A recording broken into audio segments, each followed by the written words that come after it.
Sign the papers, Nathan. Elizabeth placed the bank's foreclosure notice flat on the table between them.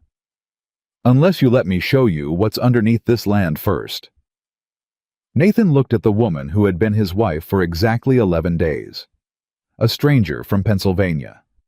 A mail-order bride who cooked adequately and said very little and carried a worn leather notebook everywhere she went. You have 1 week left, the banker had told him that morning. After that, it's over. Nathan looked at Elizabeth. She opened the notebook, and everything he thought he understood about his dying farm and about her changed in an instant. If this story already has your heart, subscribe to our channel right now and follow every part until the very end. Drop a comment and tell us what city you're watching from. I want to see exactly how far this story has traveled. The letter had taken 3 weeks to reach Pennsylvania.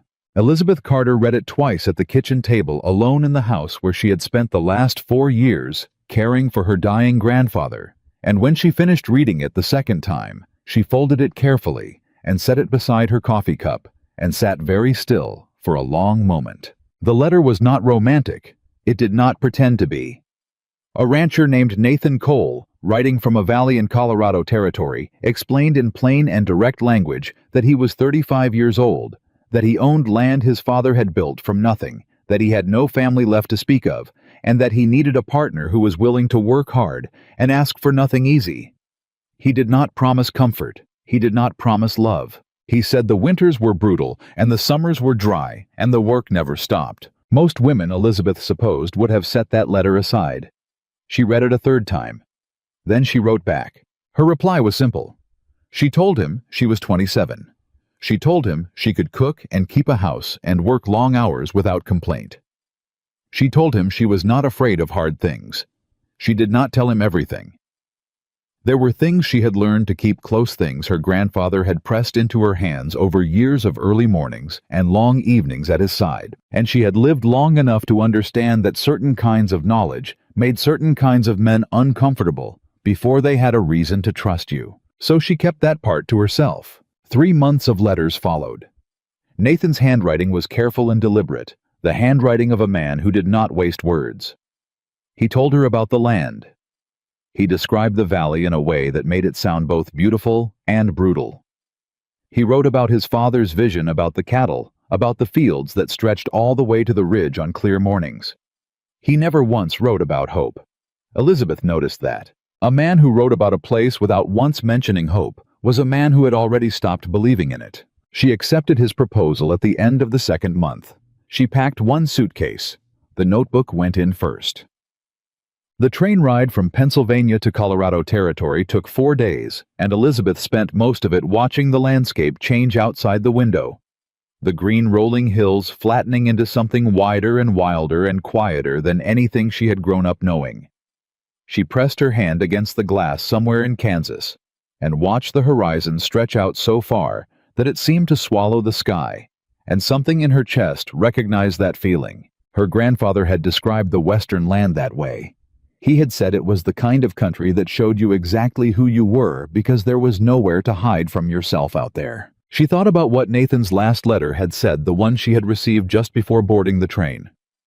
I should tell you that the farm is not what it was when my father ran it. Things have been difficult. I want you to understand that before you arrive. She had read that line 4 times. She knew what difficult meant when a rancher wrote it that carefully. The station at Creston was smaller than she expected, a single platform with a painted sign that had started to blister in the summer heat. Elizabeth stepped off the train carrying her suitcase and stood very still for a moment, letting the noise of arrival settle around her. She spotted him immediately. Nathan Cole was tall, with the kind of lean muscle that came from years of hard work rather than any particular effort toward it. He wore a hat that had seen better seasons and a canvas jacket that was clean but worn thin at the elbows. He was not looking at her yet. He was looking at the horizon, the way a man looks at weather he is not sure about. Then he turned and found her standing there, and something shifted in his expression. She could not have named exactly what it was. Not disappointment, not quite relief either. Something more complicated. the look of a man recalculating. He crossed the platform and stopped a few feet in front of her. "Miss Carter," he said. "Mr. Cole," she said back. He reached for her suitcase. She let him take it, and she watched his eyes move over her the way a careful man's eyes move when he is trying to form an honest assessment without being rude about it. She was not what he expected. She could tell that.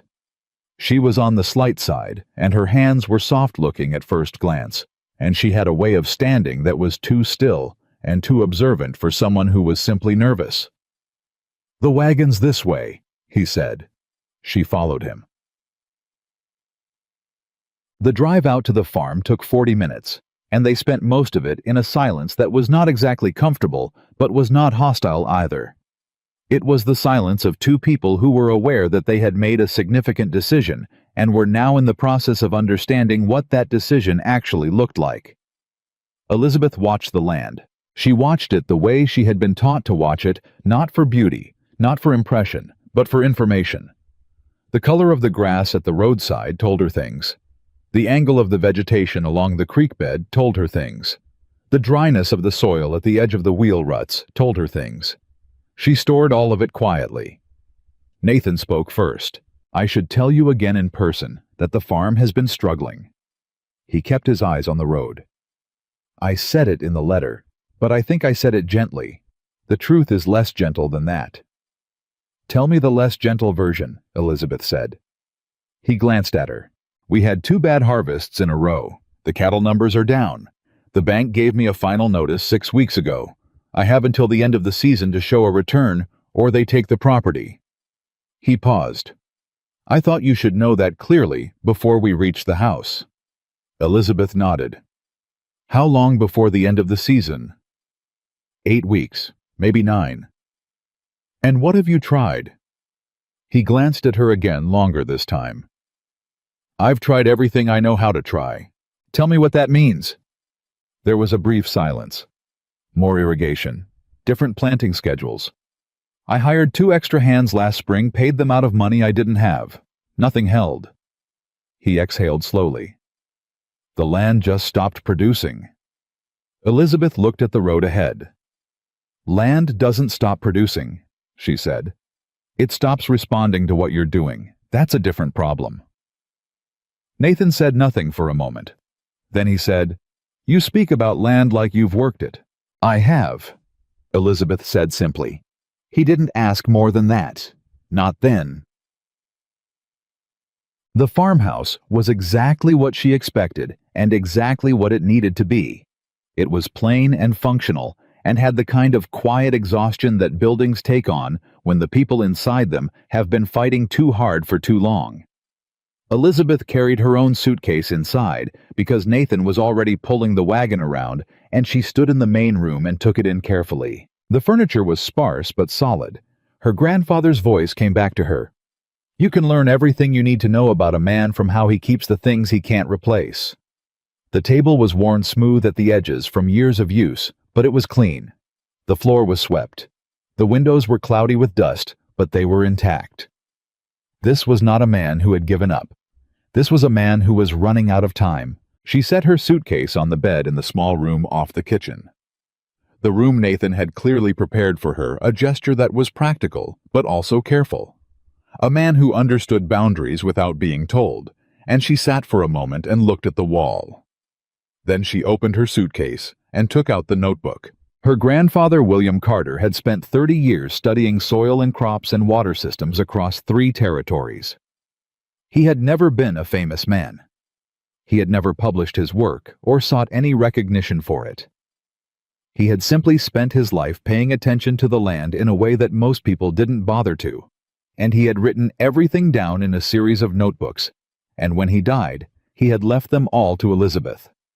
This notebook was the one that covered Colorado Territory. He had traveled through this valley once, decades earlier, in the company of a surveyor, and he had recorded his observations with the same quiet thoroughness he brought to everything. She had read this notebook so many times that she knew certain pages by heart. She turned to the section on the Southern Valley Range. She read. Then she closed the notebook and went to find Nathan. He was in the barn working by the light of a lantern, checking the condition of the remaining cattle with the focused efficiency of a man who had been doing this alone for a long time. He heard her come in, but didn't look up immediately. "Can I walk the fields tomorrow morning?" Elizabeth asked. He did look up then. "It'll be light by 5:30, he said. "I'll be up by 5, she said. He studied her for a moment. "It's hard walking out there. The ground is uneven and the sun comes up fast in summer. It's not—" He stopped himself. Elizabeth waited. He started again. "I only mean it's not an easy walk." "I'm not an easy woman," Elizabeth said. "Mr. Cole, I didn't come here expecting easy." Something moved across Nathan's face. It was not quite a smile. It was something quieter than a smile, something more internal, the small involuntary response of a man who has heard something true spoken plainly. 5:30 then, he said. 5, she said, and walked back to the house. She was up at 4:45. She made coffee on the iron stove, and she was already outside when the first gray light started separating the sky from the ridge, and she walked the fields alone in the quiet before Nathan joined her, and she looked at everything with the same systematic patience her grandfather had spent 20 years teaching her. The soil was pale and compacted in the places it should have been dark and porous. The planting rows showed patterns she recognized, crops planted in the same positions season after season, exhausting the specific nutrients they depended on, leaving the soil depleted and unresponsive. The irrigation channels were functional, but inefficient, pulling water from the obvious source without any understanding of how the land beneath actually moved moisture. And then there was the northern edge of the property. She walked out there alone before Nathan came, and she crouched at the base of a dry rise and picked up a handful of soil and rubbed it between her fingers, and she felt what she was feeling for. And when she found it, she sat back on her heels and looked at the ground for a long moment. Then she opened her notebook to a page she had marked 3 nights ago on the train. She read her grandfather's description of this specific type of soil formation. She looked at the ground again. She looked at the formation of the rocks along the ridge. She closed the notebook. Nathan found her there 20 minutes later, crouched at the base of the northern rise with her hands in the dirt. He stopped a few feet away. He watched her for a moment without speaking. "What are you looking at?" he said finally. Elizabeth stood. She brushed the soil from her hands. She turned to face him, and she chose her next words very carefully, because she understood that the way she said this would determine whether he listened to her or dismissed her, and she could not afford for him to dismiss her, not yet. "Tell me about your father," she said. Nathan blinked. "What?" "Your father. How did he farm this land? What did he believe about the northern fields?" Nathan was quiet for a moment. He looked at the rise. "He didn't touch the north fields much. He always said the soil was wrong up there. Too dry, too hard. He focused everything on the main fields." "Did he say why the soil was wrong?" "He said it just was." Nathan looked back at her. "Why are you asking about my father?" "Because I think your father made a reasonable assumption based on what he could see," Elizabeth said. "And I think that assumption has been costing this farm for 20 years. Nathan's expression shifted into something careful and guarded. "You've been here less than a day." "Yes." "And you're telling me my father was wrong about his own land?" "I'm telling you the land might have more to offer than anyone understood."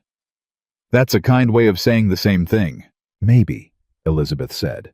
"Does the kind way make it easier to hear?" Nathan looked at her steadily. She looked back. Neither of them looked away. "You have something to tell me," he said. "So tell me." Elizabeth opened her notebook. She showed him the pages her grandfather had written about this valley 40 years earlier.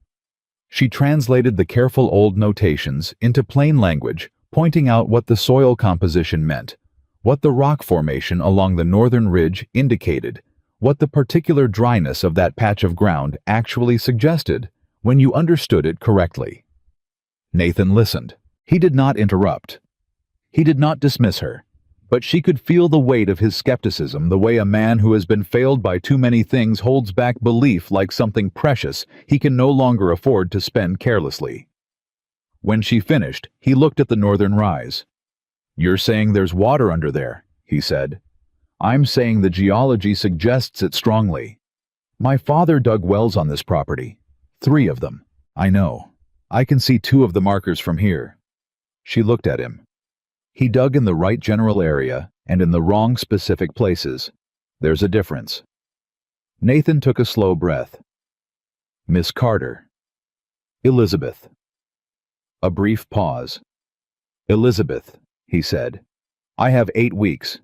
If I spend that time, and whatever money I have left, chasing something that isn't there, then you lose the farm, she said.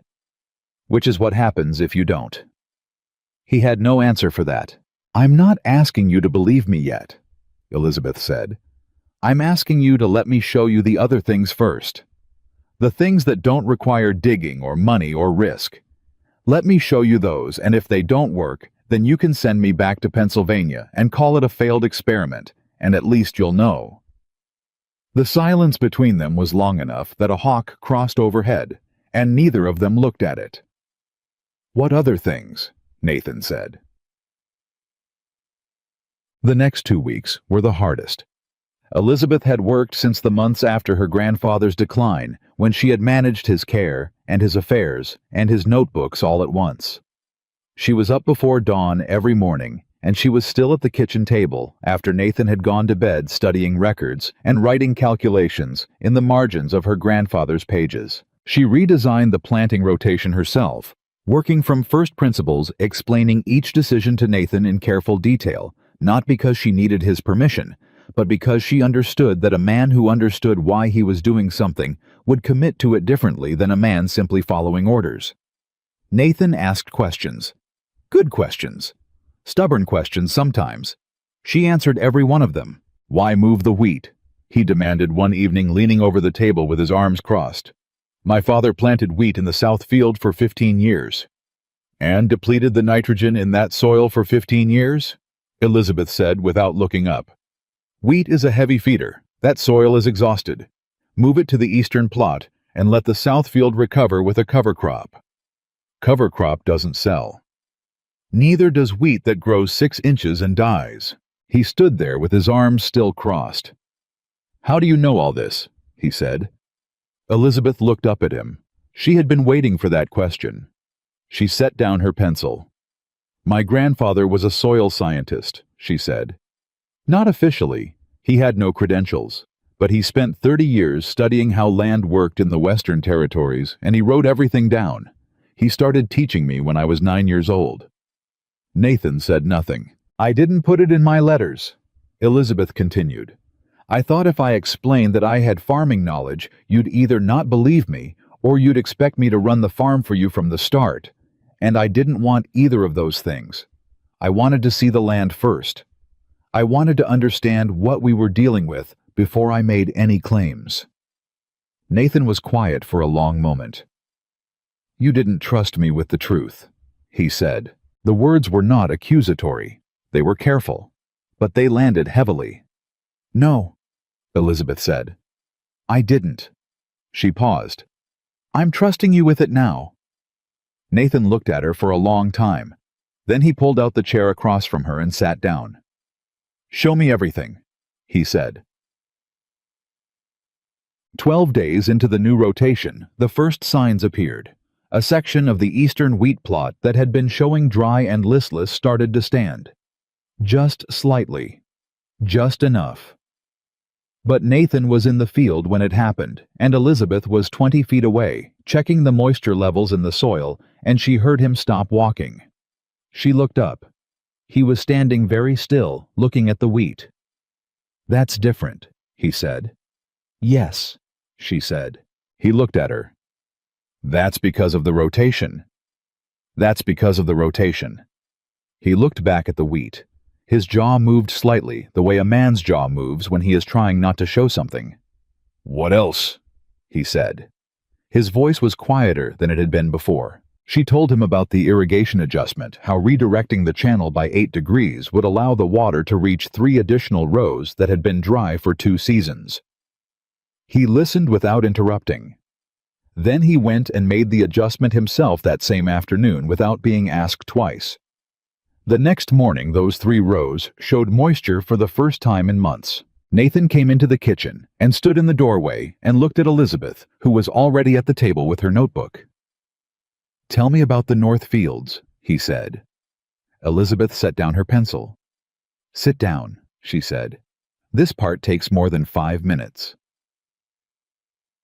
Charles Whitmore arrived on the 12th day.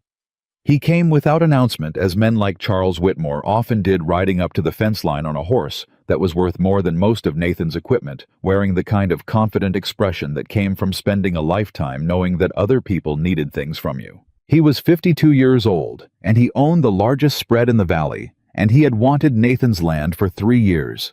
Not because he needed it, he had more land than he could properly work, but because of what lay beneath it. Water rights in Colorado Territory were not simply a matter of who dug the well. They were a matter of first claim of legal record of documented use, and Nathan's property sat atop a geological formation that Whitmore's own hired surveyor had quietly identified as potentially significant. He had expected Nathan to fail by now. He had in fact been counting on it. What he had not counted on was the woman standing in the field with her hands in the dirt and a worn leather notebook tucked under her arm. "Nathan," Whitmore called from the fence. "Got a moment?" Nathan walked over. Elizabeth stayed where she was, but she watched. "Heard you got yourself a bride," Whitmore said with a smile that was shaped right but not quite right. He glanced toward Elizabeth. "How's she settling in?" "Well enough," Nathan said. "Good, good." Whitmore looked at the eastern field. "Wheat looks a little better than last week." "Yes." "Weather change, you think?" "Changes I made," Nathan said. Whitmore's smile held. "Of course." He looked back at Nathan. "Listen, my offer is still standing. I know the bank situation. I don't want to see you lose the place your father built. If you need a way out—" "I don't," Nathan said. A pause. "Nathan, be reasonable. 1 more bad season." "It won't be a bad season." Whitmore looked at Elizabeth again.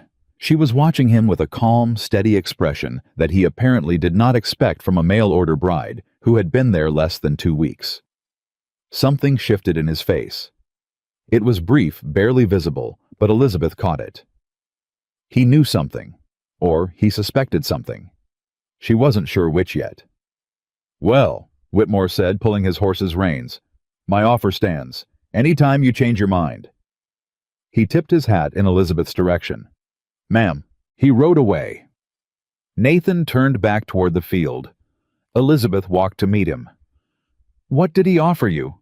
she said. Nathan named a price. Elizabeth's expression didn't change. "That's 20% below market value for this land." Nathan looked at her. "How do you know what this land is worth?" he said. "Because I read the county land records at the station library 2 days ago," Elizabeth said. "Before you ask, I went while you were meeting with the bank. I wanted to understand the full picture." Nathan stood in the field looking at her. He opened his mouth. Then he closed it again. Then he said, "What else did you find in those records?" Elizabeth looked in the direction Whitmore had ridden. "Something that concerns me," she said. "I need to look more carefully before I say it out loud." "Elizabeth?" 2 days, she said. "Give me 2 days." He looked at her for a long moment. Something had changed between them in the last 12 days. Something gradual and impossible to point to, exactly the way light changes in a room without you noticing the sun moving. 2 days, he said. She found it on the second evening. Tucked inside a surveyor's filing from 4 years earlier, a record so mundane in its description that it was easy to miss if you weren't reading with a specific question in mind. Elizabeth read it 3 times at the library table, and then she sat very still with her hands flat on the paper. Charles Whitmore had commissioned a geological survey of the Cole property boundary 3 years ago. The survey had been filed under a technical description that linked it to a water rights petition submitted under a different name. A corporate name, a land-holding company that if you traced it through 2 layers of ownership records led back to Whitmore. He was not waiting for Nathan to fail out of neighborly concern. He was positioning to file a prior water rights claim the moment the Cole property changed hands. If Nathan sold, or if the bank took the land, Whitmore's filing would place his claim ahead of any future owner. He wasn't trying to buy the farm. He was trying to own what was underneath it. Elizabeth walked home in the last of the evening light with the notebook pressed against her chest and the county records folded carefully in her coat pocket, and she thought about how to tell Nathan what she had found, without letting the weight of it crush the fragile progress they had built together. She walked in the door. Nathan was at the table. He looked up. He read her face. "Sit down," he said quietly. She sat. She put the records on the table between them, and she told him everything. The silence after she finished was the longest one they had shared. Nathan looked at the records. He turned the pages carefully, reading the sections she had underlined. His expression was controlled, but she could see what was happening underneath it. The fury, and beneath the fury, something older and more painful. The particular grief of a man who discovers that someone he trusted as a neighbor has been waiting for his destruction. He knew, Nathan said. He has known for 3 years that there was something under this land. Yes. And he never said a word. No. Nathan sat back in his chair. He looked at the ceiling. "If we lose this property," he said slowly, "before we establish our own water rights claim, then he files his petition and it supersedes anything a new owner could claim," Elizabeth said. "Yes." Nathan brought his gaze back to her. "How do we stop that? We establish our own claim first," Elizabeth said. "We find the water, we document it, we file before he can." Nathan was quiet. "That's the Northfields," he said. "Yes." Another silence. "We have 6 weeks left," he said. "I know. And whatever we spend on digging is money we can't spend on anything else." "I know that too." Nathan looked at the records again. Then he looked at Elizabeth. "You found all of this," he said, "in the county records, in 2 days." "I knew what to look for," she said. "Most men in this county don't know what to look for in those records," Nathan said. "Then it's a good thing I'm not most men in this county." Something moved across Nathan's face that was different from what had been there before. Not the earlier cautious respect. Something newer and less protected. He reached across the table and put his hand flat on the records. "All right," he said. "Tell me what we do next." Word spread through town, the way word always spread through small places, through a comment at the feed store, a remark at the post office, a conversation at the church door that someone else overheard and carried to the next conversation. Nathan Cole's new wife had taken over the farm. That was the version Whitmore made sure traveled. He didn't say it directly. He was too careful for that. But he had friends in the right places, and he knew how to plant an idea and walk away from it. By the end of the 3rd week, the story circulating through Creston was that Nathan had lost his ability to manage his own land, and was now following his wife around like a man who had forgotten how to think for himself. Nathan heard it at the bank. He came home that evening quieter than usual, and Elizabeth watched him through dinner and waited. "People are talking," he said finally. "Yes," Elizabeth said. "About you running the farm." "Yes." "About me losing my standing." He looked at his coffee cup. "About me taking instruction from a woman." Elizabeth said nothing. "It doesn't bother you," he said. "Which part?" she said. "The part where they're talking, or the part where you're wondering if they're right?" Nathan looked up. "I know they're not right," he said carefully. "Then what are you actually worried about?" Elizabeth said. Her voice was not unkind. It was direct. He held her gaze. "I'm worried that if I let this happen the way it's happening," he said slowly, "and then it doesn't work." He stopped. "If it doesn't work," Elizabeth said, "you'll have lost the farm and your reputation both, and you'll be a man who trusted a woman he barely knew with everything he had left." The silence. "Yes," Nathan said quietly. Elizabeth set down her fork. "Nathan," she said, "I understand what that fear costs you. I do." She paused. "But I need you to consider something. He waited. What does it cost you to keep doing what you've been doing? The room was very quiet. The same thing, he said. Then the only difference, Elizabeth said, is that one path has a chance. Nathan sat with that for a long time. Then he nodded once. It was not a large gesture, but it was a real one. 3 weeks and one of the cattle that had been weakening since spring was on its feet and eating properly. Nathan stood at the gate and watched it and didn't say anything. He didn't need to. Elizabeth came to stand beside him. "The supplemental feed mix," she said. "Your current feed was low in the minerals they need through the dry season." "My father used the same supplier for 12 years, Nathan said. "The supplier changed their formula 2 years ago. Cheaper ingredients. The cattle felt it before you saw it." Nathan watched the animal. "How did you know to look for that?" he said. "My grandfather lost a third of a rancher's herd one summer before he figured it out," Elizabeth said. "He wrote it down. I read it." Nathan turned to look at her. He had been doing this more often lately, this particular kind of looking. Not the cautious assessment of the early days, but something more searching, as if she kept showing him a new room in a house he thought he already knew entirely. "Elizabeth," he said. "Yes." He seemed to work something over carefully before he said it. "What else is in that notebook?"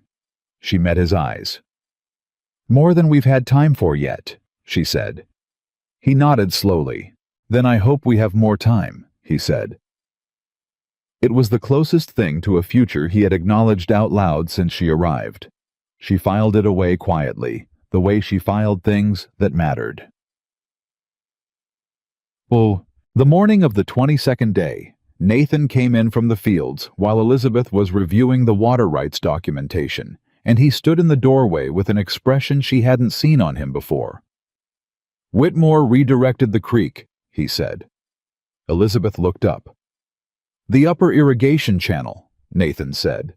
"The one that feeds from the north branch. Something diverted it overnight. We're getting half the flow we were."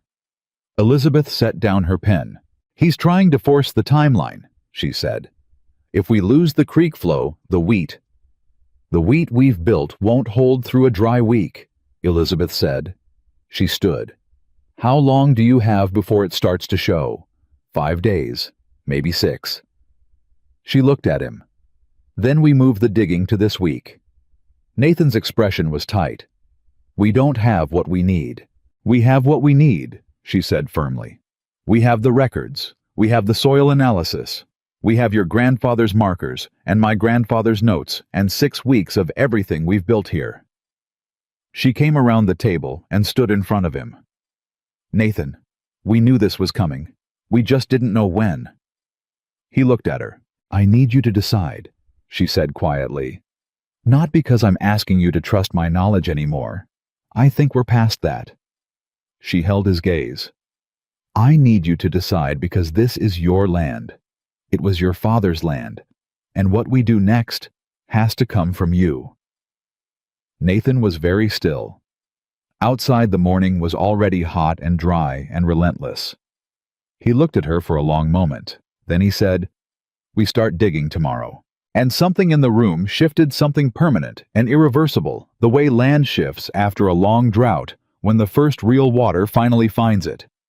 They started digging before the sun cleared the ridge. Nathan had borrowed 2 iron spades and a post hole digger from the equipment shed, and he brought out the long-handled pick his father had used to break hardpan 20 years ago. The wooden handle was worn smooth from use. He stood looking at it for a moment before he handed it to the hired hand, a quiet older man named Roy, who had worked the coal property part-time for 3 seasons and who asked very few questions about anything. Elizabeth marked the spot herself. She had spent the previous evening cross-referencing her grandfather's field notations against the actual ground measurements she had taken over the past 3 weeks, walking the northern rise in the early mornings when the light came in at a low angle and showed her things the midday sun would flatten out and hide. The place she marked was not where Nathan's father had dug. It was 40 feet north and slightly east, at a point where 3 different soil indicators converged in a way that her grandfather's notebook described with unusual specificity. Nathan watched her drive the iron stake into the ground. "You're certain," he said. It was not quite a question. "I'm certain about the indicators," she said. "I'm certain about what my grandfather recorded. I'm certain about the soil analysis and the rock formation and the moisture patterns." She looked up at him. "I can't be certain about what's underground until we're underground." "That's an honest answer," Roy said from behind them. Nathan glanced at him. Roy shrugged. "It is." Nathan picked up his spade. "Then let's find out." They dug for 3 hours before anyone in town knew what was happening. By the time the first curious neighbor rode past the fence line and slowed his horse, there was already a hole 6 feet wide and 4 feet deep in the northern field, and Nathan was inside it working steadily while Roy broke the harder layers with the pick, and Elizabeth stood at the rim reading the soil that came up with each load. The neighbor's name was Peterson.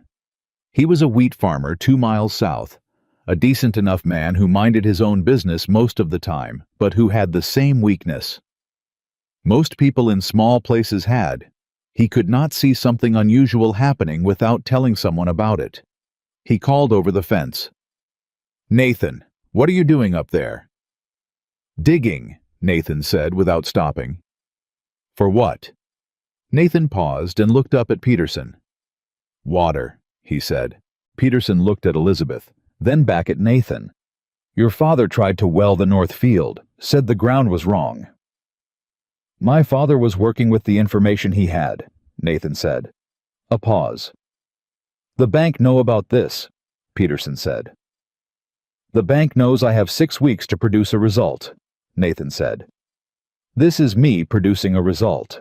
Peterson watched for another moment, then rode on. Elizabeth watched him go and said nothing, but she noted the direction he took, and the speed he took it at, and she made a quiet calculation about how long it would be before Whitmore heard. 2 hours, she said under her breath. Nathan heard her. "What?" "Nothing," she said. "Keep going." They hit the first hard layer at 6 feet. It was a shelf of compressed clay and rock composite that rang against the iron pick like a complaint. Roy worked it for 40 minutes and made progress, but slow progress, and by midday, the hole was 8 feet deep and they had broken through part of the shelf, but not all of it. And Nathan climbed out and drank water and looked at the sky and said nothing for a long time. Elizabeth handed him a tin cup and sat down in the dirt beside the hole. "Tell me something," Nathan said. "What?" "When your grandfather wrote about this valley, how confident was he?" Elizabeth considered the question seriously. "He wrote that the geological indicators were consistent with subsurface water retention at significant depth," she said. "He rated his confidence at the second highest level he used." "What's the highest level?" "He used it twice in his entire life. Once for a well in New Mexico Territory that produced water for 30 years. Once for a spring in Wyoming that turned out to be the main aquifer for an entire township." Nathan was quiet. "He rated this valley at the second highest," Elizabeth said. "That means he believed it, but he hadn't dug it himself.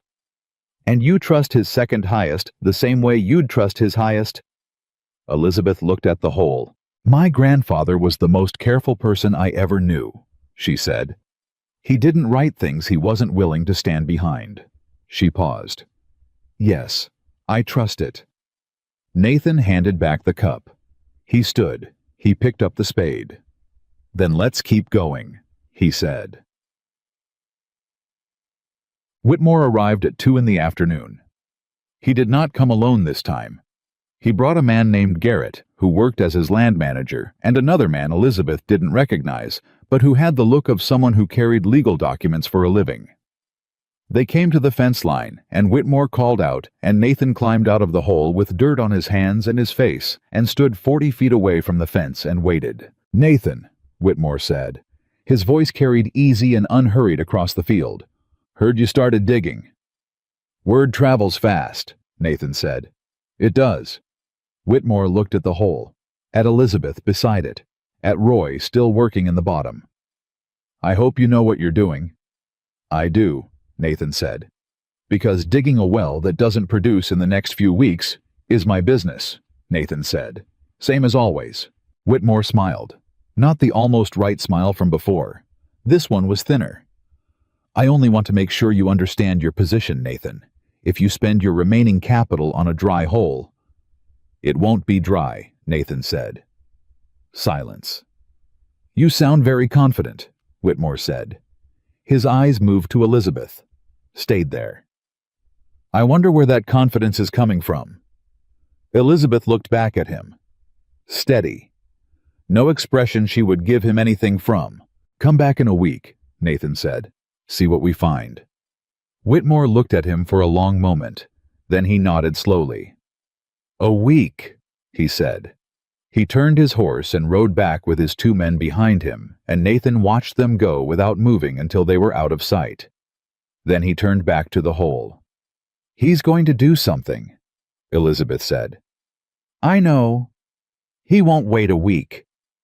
"I know that too." Nathan looked at her. "What do you think he'll do?"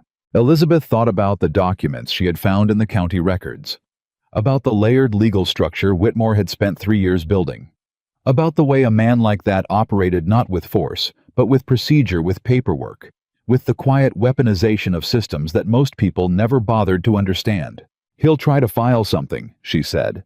"Some kind of prior claim, an injunction, anything that creates a legal complication before we can establish our own water rights documentation." She paused. "He needs to move first. If we find water and file before he does, his entire position collapses." Nathan was very still. "Then we dig faster," he said. Roy broke through the clay shelf at 4 o'clock. He came up through the hard layer with 3 hard swings of the pick, and then the 4th swing landed differently. A hollow sound instead of a ring. A sound that made Roy go still and look at the walls of the hole around him, and then look up at Nathan at the rim. "Something changed down here," Roy said. Nathan was inside the hole in 30 seconds. Elizabeth leaned over the rim. "What does it feel like?" Nathan crouched and put his hand against the broken face of the clay layer. He pressed. "It's different. The material behind the shelf, it's softer." "That's the transition layer," Elizabeth said. Her voice was controlled, but something was moving underneath it. "The material between the hard cap and the aquifer formation. Your grandfather's well would have stopped at the shelf because the shelf looked like bedrock from above." "It's not bedrock," Nathan said. "No," Elizabeth said. "It's a cap. Dig through it." Nathan grabbed the pick from Roy. He dug. The next 2 hours were the quietest Elizabeth had ever spent in her life. She sat at the edge of the hole and listened to Nathan work, and didn't say anything because there was nothing to say. The calculations were done, the records were checked, the reasoning was sound. Either the earth beneath this field would answer, or it wouldn't, and no amount of additional words from her would change which one it was. Roy came to sit beside her after a while. "You believe it's there," he said. Not a question. "Yes," she said. "How long have you believed it?" She looked at the horizon. "Since the second morning I walked the north field." Roy was quiet for a moment. "You didn't say anything for 3 weeks." "No." "Why not?" Elizabeth thought about how to answer that. "Because finding a spring is one thing," she said. "Getting a man to spend the last money he has digging for one is another. I needed him to trust the small things first. The rotation, the irrigation, the cattle feed. I needed him to see that I knew what I was talking about before I asked him to risk everything on the big thing." Roy looked at her. He was a quiet man, and he had the steady eyes of someone who had seen a lot of human behavior without ever getting particularly surprised by it. "Smart," he said. "Necessary," Elizabeth said. Roy nodded. "Same thing sometimes." A shout came from the hole. "Elizabeth," Nathan's voice. 2 syllables, completely flat. She was at the rim in an instant. Nathan was standing at the bottom of the hole 14 feet down with the pick handle still in his hands. He was looking at the wall in front of him. In the dimming afternoon light, Elizabeth could see something dark spreading through the freshly broken earth. Moisture. "Tell me what I'm looking at," Nathan said. His voice had the careful steadiness of a man who was not allowing himself to feel anything yet. "Put your hand on it," Elizabeth said. He pressed his palm against the earth wall. He went still. "It's cold," he said. "Cold water runs deep," Elizabeth said. "That's groundwater, not surface seepage. That's—" She stopped. She took a breath. Nathan dug another 6 inches straight in. He looked up at her. She looked back at him. He swung the pick. The wall held for 2 strikes. On the third, a thin line of dark water pushed through the break and ran down the earthen face and collected at Nathan's boots. He stood looking at it. "Keep going," Elizabeth said. Her voice was so controlled, it barely sounded like her own. He swung again, and again. On the 5th swing, the wall gave way. The sound was not what Elizabeth expected. She had expected something dramatic, a rush, a surge, something that announced itself. What actually happened was quieter and more powerful than that. The broken earth face simply began to weep, steadily and insistently, water pushing through every crack and fissure in the newly broken clay sheeting down the walls of the hole in thin, dark streams that multiplied and thickened until the bottom of the hole was standing in an inch of water. Then 2 inches. Nathan stood in it and looked up at Elizabeth. His face was filthy, and his hands were bleeding from a blister on his right palm, and he had not slept properly in 6 days, and he looked at that moment more completely present than Elizabeth had ever seen a human being look. She couldn't speak. Roy said from beside her very quietly, "Well, I'll be." "How deep is it?" Nathan said. His voice was rough. "We need to case the well before we know the full capacity," Elizabeth managed. "But the pressure on that flow, Nathan, that's not a trickle. That's an aquifer. That's significant water." Nathan stood in the rising water at the bottom of the hole. He put both hands flat on the weeping wall. He pressed his forehead against the earth. Elizabeth sat back from the rim. She pressed her hands flat on the dry ground above and felt the late afternoon sun on her face and breathed. Roy put his hand briefly on her shoulder and then took it away. Neither of them said anything. Below Nathan was very still. He climbed out 20 minutes later. The water in the bottom of the hole was 6 inches deep by then and still rising. He pulled himself over the rim and sat on the edge with his legs hanging and looked at his boots, which were soaked through and dark with mud. Elizabeth was sitting 3 feet away. They didn't look at each other immediately. Then Nathan turned his head and looked at her, and she turned her head and looked at him. "Your grandfather," he said. "Yes." He was right. He usually was. Nathan looked at his hands. The blister had broken on the right palm, and there was a dark smear across it that was partly blood and partly earth. He looked at it for a moment and then looked up. "I owe you an apology," he said. Elizabeth shook her head. "You don't. I doubted you." "You were careful with everything you had left," she said. "That's not something that needs an apology." Nathan was quiet. "I was more than careful," he said. "That first morning, when you came in from the north field with dirt on your hands and told me my father had missed something I wanted to send you back, I almost did." Elizabeth looked at him. "What stopped you?" He thought about it. "The look on your face," he said. "You weren't trying to be right.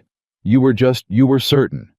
And there's a difference between someone who wants to be right and someone who is telling you what they know."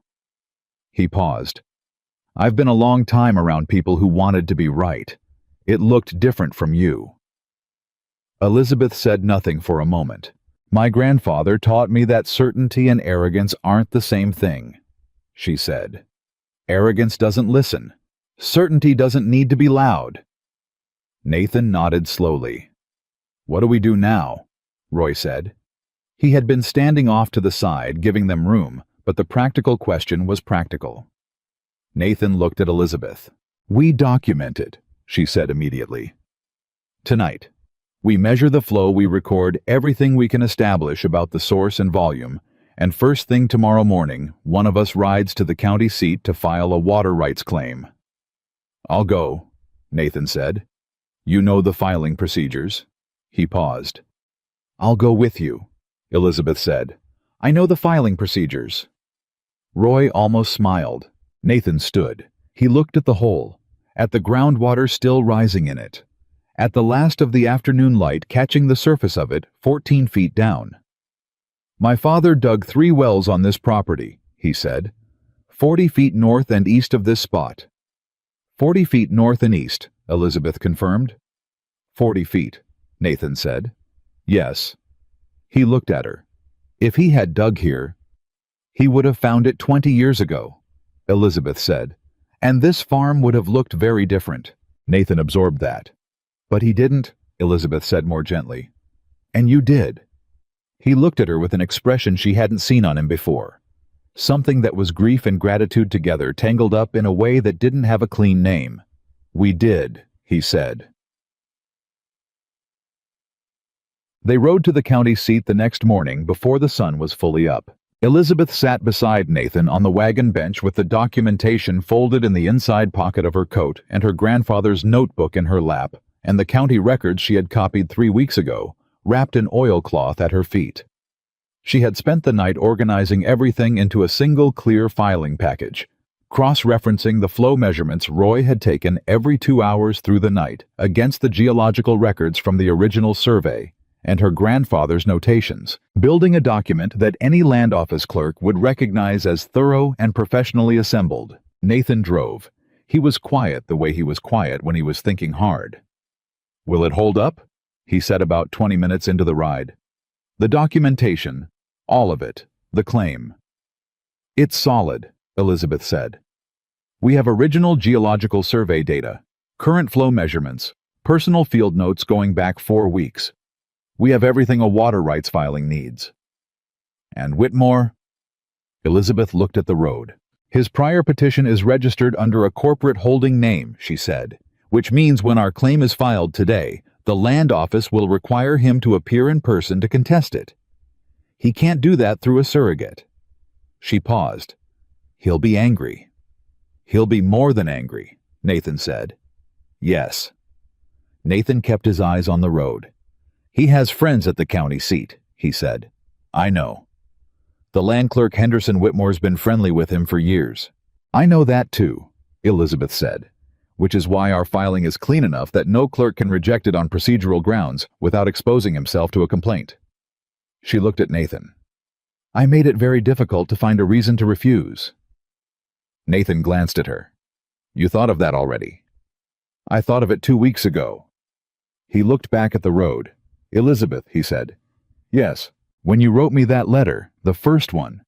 He seemed to work something over. You said you could cook and keep a house and work hard. Yes. Was any of that true? She almost smiled. I can cook, she said.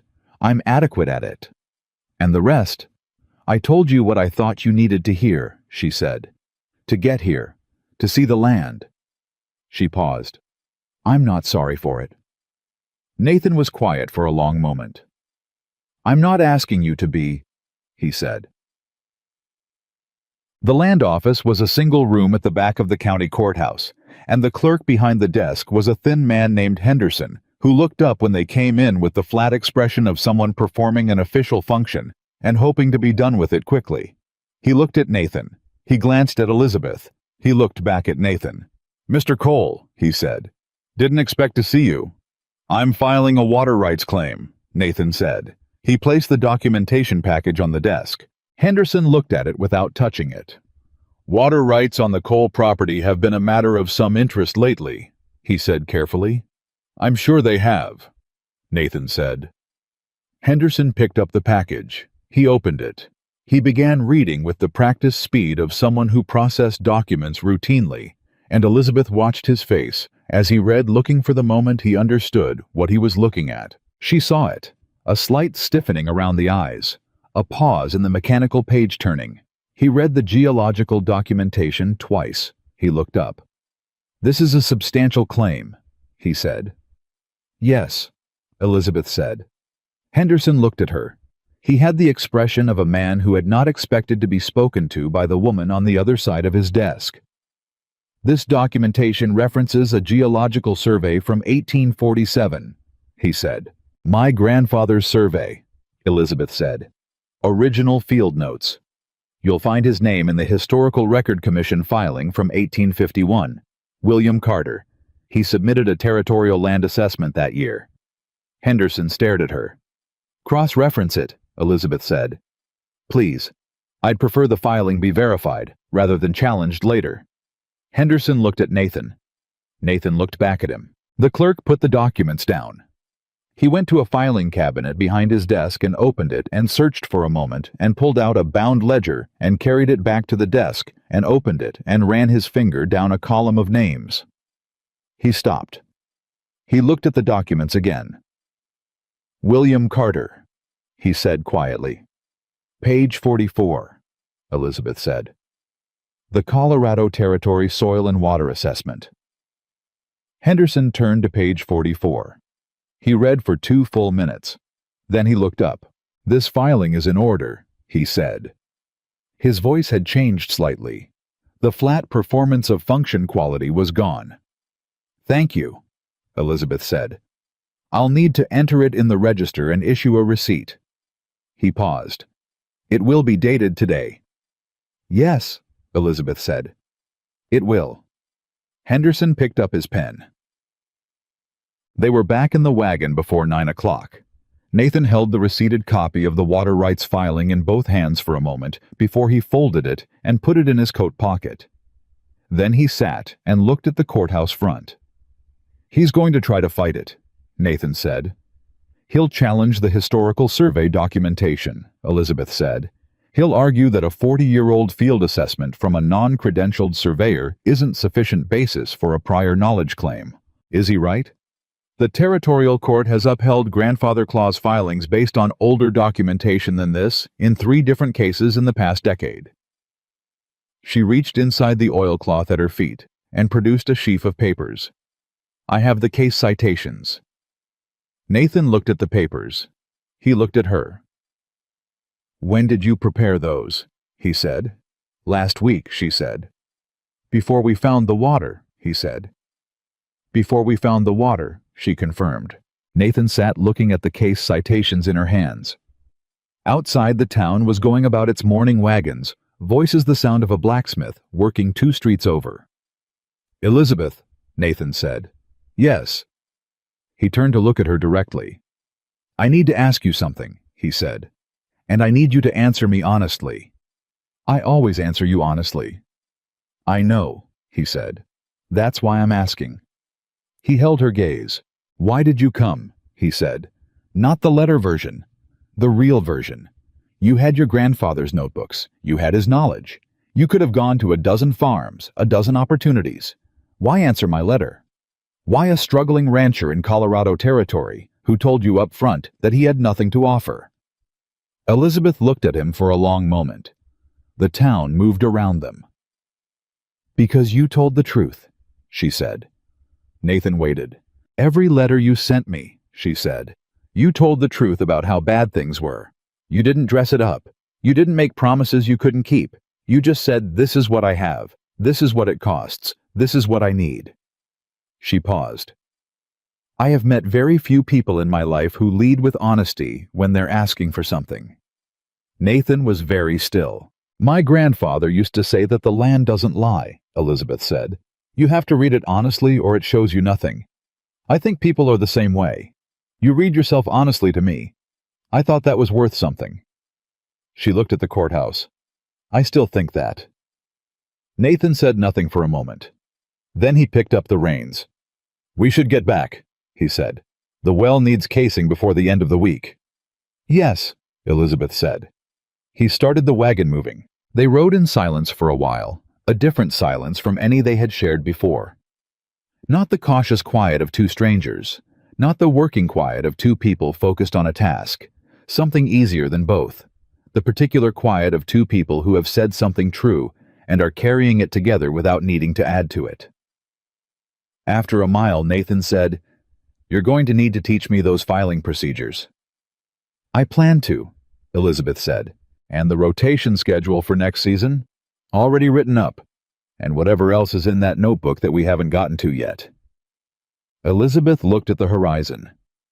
"That," she said, "might take longer than a single season." Nathan kept his eyes on the road, but something in his shoulders had changed.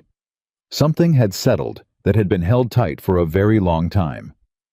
"Then we'd better start," he said. Whitmore was waiting at the fence line when they got back. He sat his horse alone this time, no Garrett, no legal man, just himself, and his expensive horse, and the expression of a man who has just received news that did not agree with him. Nathan pulled the wagon to a stop. They looked at each other across the fence. "You filed," Whitmore said. "This morning," Nathan said. "Henderson sent word." Whitmore's voice was even and controlled in the way that contained anger is always more careful than open anger. "You're planning to contest my petition." "Your petition was filed under a holding company name that has no documented connection to active land use," Elizabeth said. "Under territorial law, a water rights petition requires demonstration of beneficial use within 2 years of filing." Whitmore looked at her. "You've been here 5 weeks, he said. "I have," Elizabeth said, "but I'm familiar with the relevant statutes." A long silence. "You're going to make this difficult," Whitmore said. He was talking to Nathan, but he was still looking at Elizabeth. "No," Nathan said. "We're going to make it accurate. There's a difference."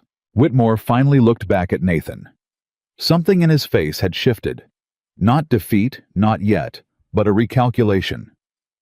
The look of a man who has been moving pieces on a board and has suddenly realized the board has more squares than he thought. "This isn't over," Whitmore said. "I know," Nathan said. "Come back with lawyers if you want. We'll be here." Whitmore turned his horse without another word and rode away, and Nathan and Elizabeth sat in the wagon and watched him go, and the afternoon was hot and still, and the well in the north field was filling steadily with cold, clean water from somewhere deep beneath the ground, where nobody had thought to look until now. "He'll be back," Elizabeth said. "Yes," Nathan said. "It won't be simple." No," Nathan agreed. "But neither are we." He turned the wagon toward the barn. "Let's get this team put up. We have a well to case before dark." The well casing took 4 days. Roy knew a blacksmith in town named Dunnett who could cut and bend iron pipe to specification, and Nathan drove out to see him the morning after the filing, and came back with a price that was higher than he wanted, and a timeline that was shorter than he feared. He paid it without hesitation, which told Elizabeth something about how completely things had shifted in Nathan Cole's interior since the moment the wall broke and the water came through. She watched him moving around the farm differently now. Not relaxed. Nathan was not a man built for relaxation, but purposeful in a way he hadn't been before. The difference between a man fighting to stop losing and a man fighting to build something. She had seen that shift happen in the people her grandfather worked with over the years. It was one of the things the old man had said was more important than any technical knowledge. You had to get a person to believe the land was worth saving before you could teach them how to save it. Nathan believed now. The question was whether 6 weeks was enough time for belief to become proof. While Roy and Nathan worked with Dunnett's crew on the casing, Elizabeth turned her attention to the wheat. The eastern plot that she had rotated in the first week was showing real height now, not the tentative early signs from before, but committed upright growth that caught the morning light and held it. She walked the rows every morning with her notebook and recorded everything. Height, color, density, the condition of the soil between rows, the behavior of the remaining moisture. She was building a production record that would matter to the bank, a paper trail of documented recovery that was harder to argue with than a single good week's result, because Whitmore was going to argue. She was certain of that. The question was what form his argument would take. It came on a Thursday. Not from Whitmore directly, he was too careful for that. It came in the form of a letter delivered to the farmhouse by a writer Elizabeth didn't recognize, addressed to Nathan Cole and marked with the seal of a law firm in Denver called Hart and Associates. Nathan read it at the kitchen table. Elizabeth watched his face. He read it twice. Then he set it down and pushed it across the table to her. She read it. The letter informed Nathan Cole that a petition had been filed with the Colorado Territorial Land Commission, challenging the validity of the water rights claim registered at the Creston County Land Office on the preceding Tuesday. The grounds cited were threefold. First, that the historical survey documentation referenced in the filing was the work of a non-credentialed individual and therefore inadmissible as prior knowledge evidence. Second, that the water rights claim had been registered with knowledge of a competing petition already on file, constituting potential bad faith filing. And third, that a formal hearing had been scheduled before the Territorial Land Commission in Denver to be held in 31 days. 31 days. Elizabeth set the letter down. They moved fast, she said. Can they do this? Nathan said. Challenge a filed claim like this? Yes, Elizabeth said. A competing petitioner can request a commission hearing within 45 days of a new claim registration. This is within that window. She looked at the letter again. 31 days is aggressive. That's intentional. Why aggressive? Because 31 days gives us very little time to prepare a defense while also trying to manage the harvest season. She looked up. They know your calendar. They know you can't afford to spend the next month in Denver.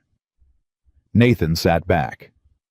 What happens if we don't appear at the hearing? He said.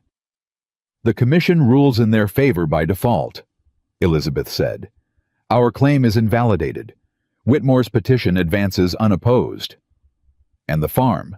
If the bank doesn't get a payment this cycle, and Whitmore holds the water rights, he controls what this land is worth to any future buyer.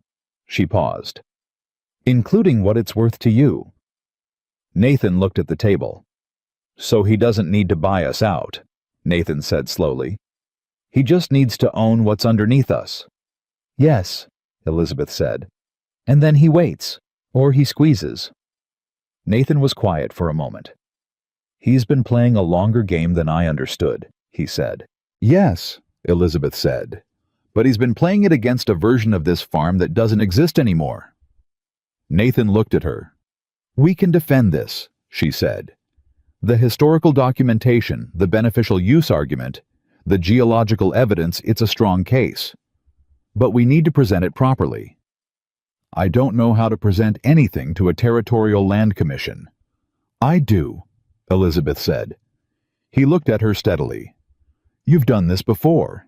My grandfather was party to 2 water rights disputes in his career, she said. I watched both hearings. I read every document filed in both cases. I was 17 the first time and 22 the second.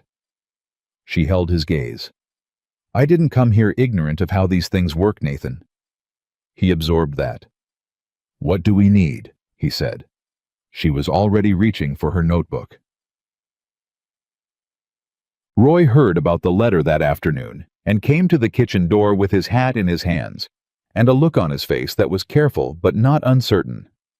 How bad? He said. Manageable, Elizabeth said from the table where she was writing. What does manageable mean in this situation? Roy said. It means we have 31 days and enough documentation to make a solid case, Elizabeth said. It also means we need Whitmore's original petition thrown out before the commission, rather than simply defended against. She didn't look up. There's a difference between surviving a challenge and dismantling the challenge entirely. Roy looked at Nathan. She's right, Nathan said. And before you ask yes, I know that's harder. How much harder? Roy said. Elizabeth looked up. His petition was filed under a holding company called Crest Valley Land and Water, she said, which is registered in the name of a man named H. Gideon Farrow, who lives in Denver and appears, based on the county records I've reviewed, to have no actual connection to any active land use in this territory. She set her pen down. To invalidate his petition under beneficial use requirements, we need to prove that H. Gideon Farrow is a fiction, a paper entity created specifically to hold a speculative claim. Roy frowned. Is he a fiction? I believe so, Elizabeth said. But I need to confirm it. How? Nathan said. Elizabeth looked at him. I need to go to Denver, she said. The kitchen went very quiet. You want to go to Denver? Nathan said carefully. Before the hearing, I need access to the corporate registration records for Crest Valley Land and Water. The Territorial Business Commission keeps those. If Faro is a shell, the registration documents will show it incomplete filing requirements, false addresses, something. She paused. We can't win this by defending our claim alone. We win it by proving their claim is fraudulent. Nathan looked at her for a long moment. Roy looked at the floor. Denver is 4 days by train, Nathan said. 3.5 if you take the early departure from Creston, Elizabeth said. I'd need a week there to research properly, back within 12 days. Which leaves 19 days before the hearing, Nathan said. Yes. And during those 12 days the harvest preparation. Roy knows the rotation schedule, Elizabeth said. I'll write out everything he needs. The wheat won't need intervention for 10 days. The well casing will be done by Friday. She held Nathan's gaze. I wouldn't go if I didn't believe it was necessary. Nathan looked at Roy. Roy shrugged. She found the water, he said simply. I'd listened to her about Denver. Nathan looked back at Elizabeth. I should go with you, he said. Someone needs to be here, she said. And I need you at this farm right now more than I need you on the train. She paused. I know how to do this, Nathan. He stood. He walked to the window and looked out at the north field, where the well casing crew was still working. He stood there long enough that Elizabeth could see him working through the calculation, the risk of her going against the risk of not going, the cost of trusting her fully against the cost of not. She waited. She had learned when to wait. He turned around. I'll drive you to the station tomorrow morning, he said. He walked her to the platform. It was early that particular gray-pink light before the sun had fully committed to the day, and the station was quiet except for a freight handler and the station master checking the schedule board. Elizabeth carried her travel bag and the oilcloth packet of documents and her grandfather's notebook. Nathan carried nothing. He had his hands in his coat pockets and he walked beside her and didn't say much until they were standing at the platform edge. Then he said, I don't like this. I know, Elizabeth said. Not the plan, he said. I understand the plan. I mean... He stopped. He looked at the track. Elizabeth waited. You've been here 6 weeks, he said. And I've gotten used to you being here. It was the most personal thing he had said to her. She felt it land differently than other things he'd said, with a different kind of weight. I'll be back in 12 days, she said. I know that. Nathan. He looked at her. I'm coming back, she said. Not the words a woman says to reassure. The words a woman says because they are simply and completely true. He held her gaze. I know, he said, and then more quietly, I just wanted to say it out loud, that I don't like you going. The train announced itself from down the line. Keep Roy on the east rotation, Elizabeth said. Check the well level every morning and record it in the ledger I left on the table. Don't let anyone from Whitmore's operation onto the property. Elizabeth. And the cattle need the supplemental feed through, Elizabeth, he said again. She stopped. He reached out and put his hand over hers briefly where she was gripping the handle of her travel bag. Just for a moment. Then he stepped back. Come back in one piece, he said. The train pulled in. She picked up her bag and walked toward it. At the step she turned. The north field will need first irrigation from the new well by the time I get back, she said. Don't wait for me. He almost smiled. Always working. Always, she said, and stepped onto the train. Denver was everything. Creston was not loud, dense, moving at a speed that felt slightly too fast for comfortable thinking. Elizabeth checked into a boarding house on Market Street recommended by the station master in Creston, a clean and quiet place run by a woman named Mrs. Hollis, who asked no questions and provided good coffee. And the next morning, Elizabeth was at the Territorial Business Commission office before it opened. She spent 3 days in the records room. The clerk, a young man named Abel, who wore his hair carefully parted and who had the alert expression of someone who genuinely liked the work of filing, brought her box after box of registration documents and seemed pleasantly surprised by someone who actually knew what they were looking for. Crest Valley Land and Water, Elizabeth said on the first morning. Registered within the last 4 years, territorial filing, not federal. Abel found it in 40 minutes. Elizabeth opened the file. H. Gideon Farrow listed as sole proprietor. Address 114 Commerce Street, Denver, Colorado Territory. Date of incorporation, 3 years and 2 months ago. Purpose of entity: land and water resource acquisition and development. She wrote all of it down. Then she asked Abel for the city directory. 114 Commerce Street did not exist.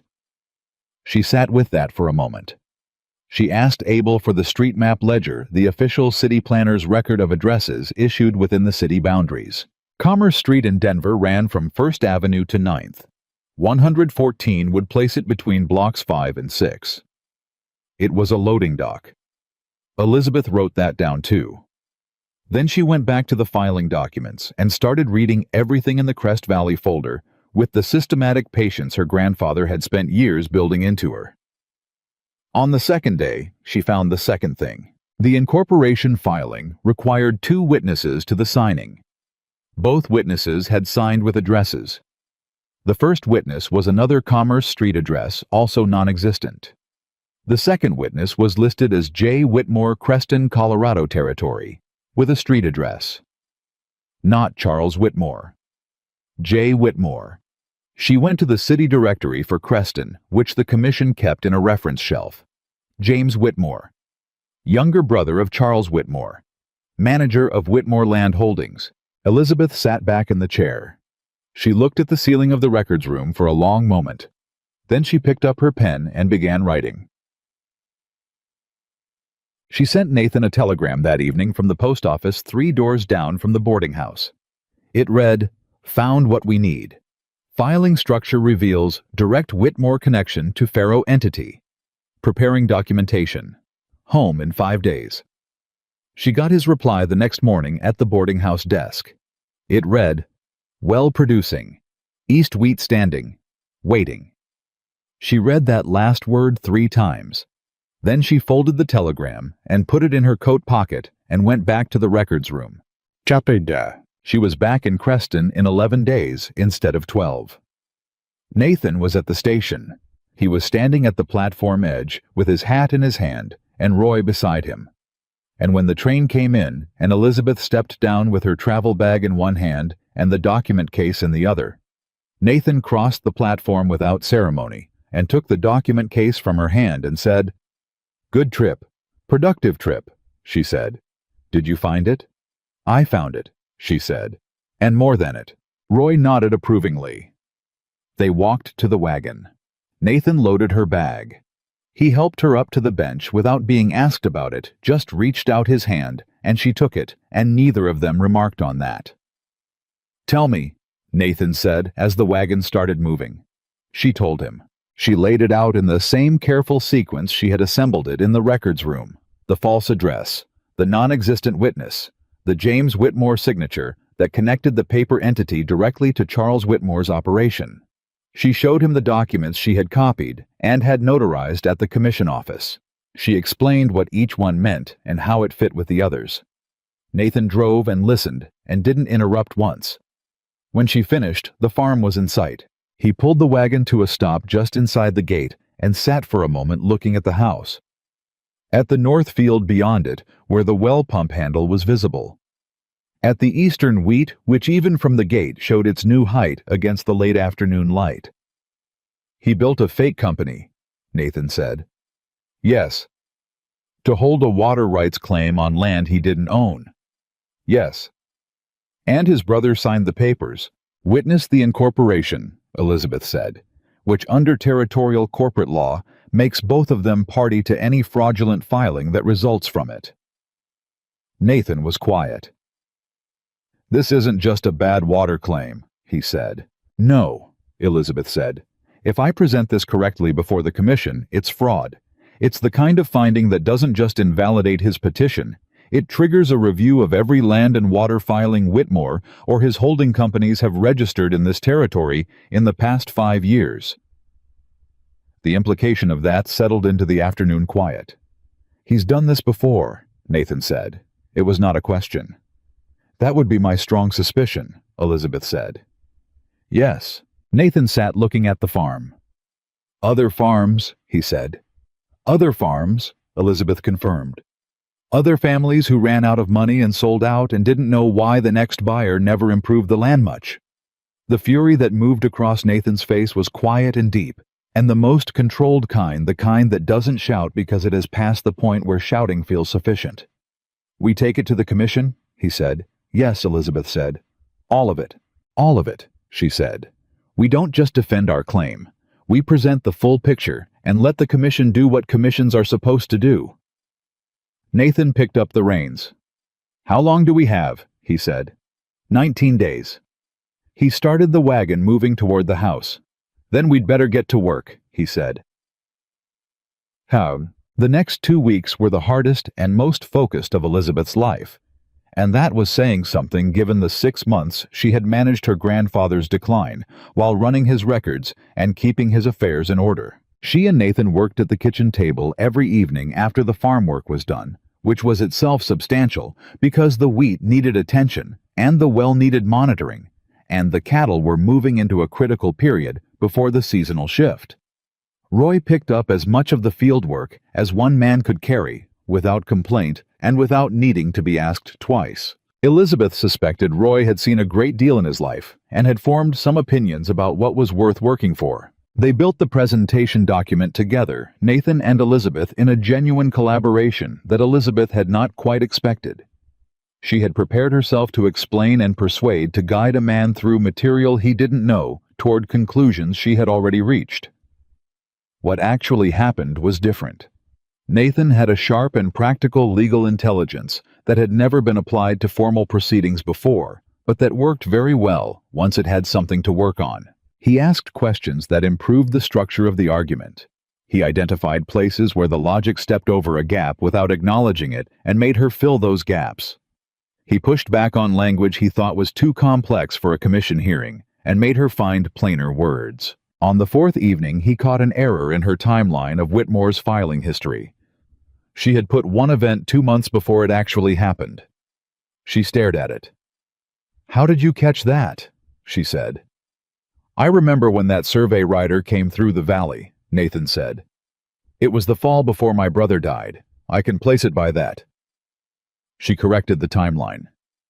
They kept working. So, Whitmore came to the property on the 16th day.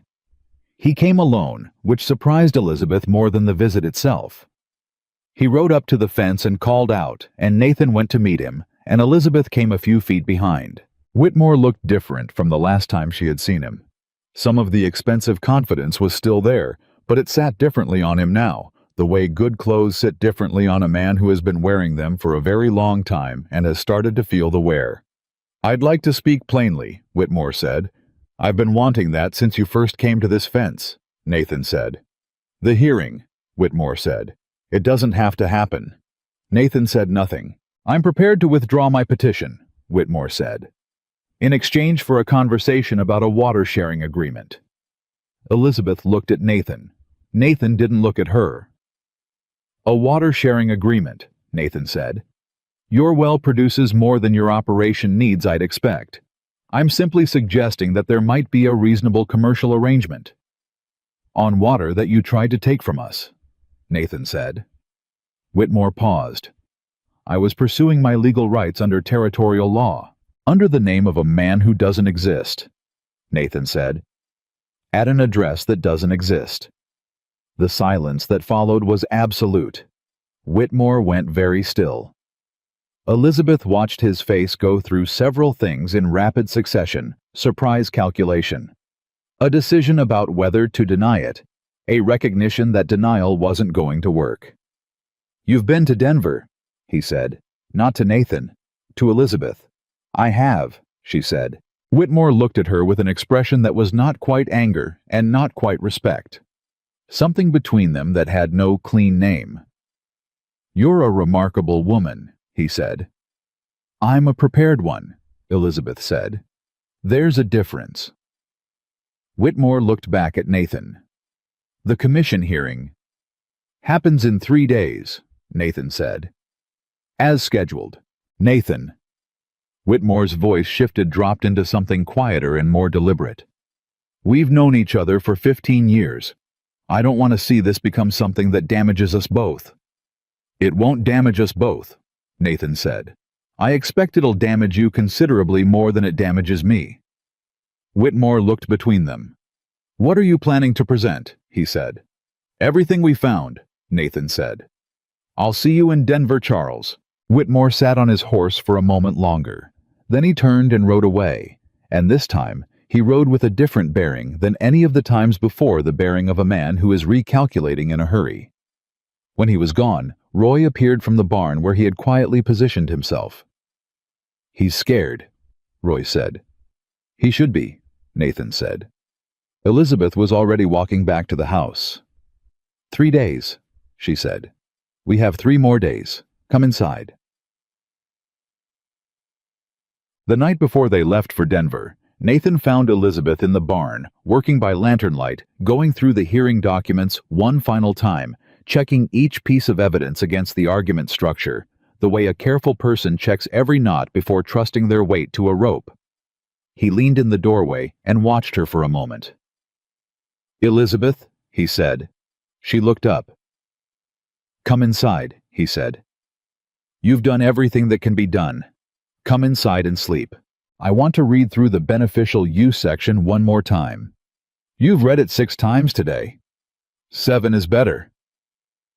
Nathan crossed the barn floor and sat down on a hay bale near the lantern. He looked at the documents spread around her, and then at her face, which had the particular focused intensity he had come to recognize as her working mind in full motion. "Can I tell you something?" he said. She set her pen down. "Tell me," she said. "When I first saw you at the station," he said, "I thought I was honest with myself about what I thought, because I've always tried to be honest with myself, even when I didn't like the answer." He looked at his hands. "I thought she's too small for this, too soft-looking, too careful. This life is going to break her inside a season." Elizabeth looked at him without expression. "And I was ashamed of thinking it," Nathan said, "even then. Because I'd known women who worked as hard as any man I'd ever seen, and I should have known better than to look at a person and think I already understood what they could carry." "But you thought it," Elizabeth said. "I thought it," he said. "Yes." Elizabeth picked up her pen again and looked at the document in front of her. "Do you still think it?" she said. "No," Nathan said, without hesitation, without any qualifying pause. Elizabeth kept her eyes on the document. "I need to tell you something in return," she said. He waited. "I was frightened when I got on the train in Pennsylvania," she said. "I didn't show it because I couldn't afford to show it, and I have learned over a long time that the way to manage fear is to work through it rather than around it." She paused. "But I was frightened. I didn't know you. I knew your words on paper, and I knew they felt honest, and I came on the strength of that, but that's a very thin rope to cross a very long distance on." "Yes," Nathan said quietly. "It is.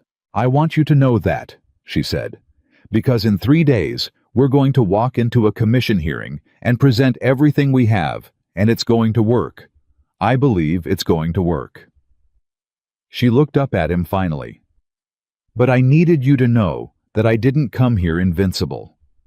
I came here the same way you've been running this farm, one day at a time, betting on what I knew and hoping it was enough." Nathan held her gaze across the lantern light. "It was enough," he said. "Not by myself," she said.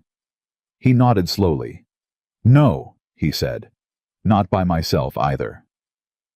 The lantern moved slightly in a draft from the barn door, and the shadows shifted, and neither of them looked away from the other for a long moment. Then Elizabeth looked back at her documents.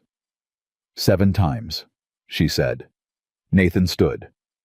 "I'll make coffee," he said, and he walked back toward the house through the dark, and Elizabeth held the hearing brief in her hands and read it one more time, and outside the north field was quiet, and 40 feet below it, cold, clean water moved steadily through the earth, waiting for morning. They left for Denver on the first train out of Creston. Roy saw them off from the wagon, standing with his hat in both hands and the particular steady expression of a man who doesn't say much but means everything he does say. "I'll check the well level morning and evening," he said. "Wheat's fine. Cattle are fine." He looked at Elizabeth. "You've written down everything I need." "Twice," Elizabeth said. Roy nodded. "Then go do what you need to do." Nathan shook his hand.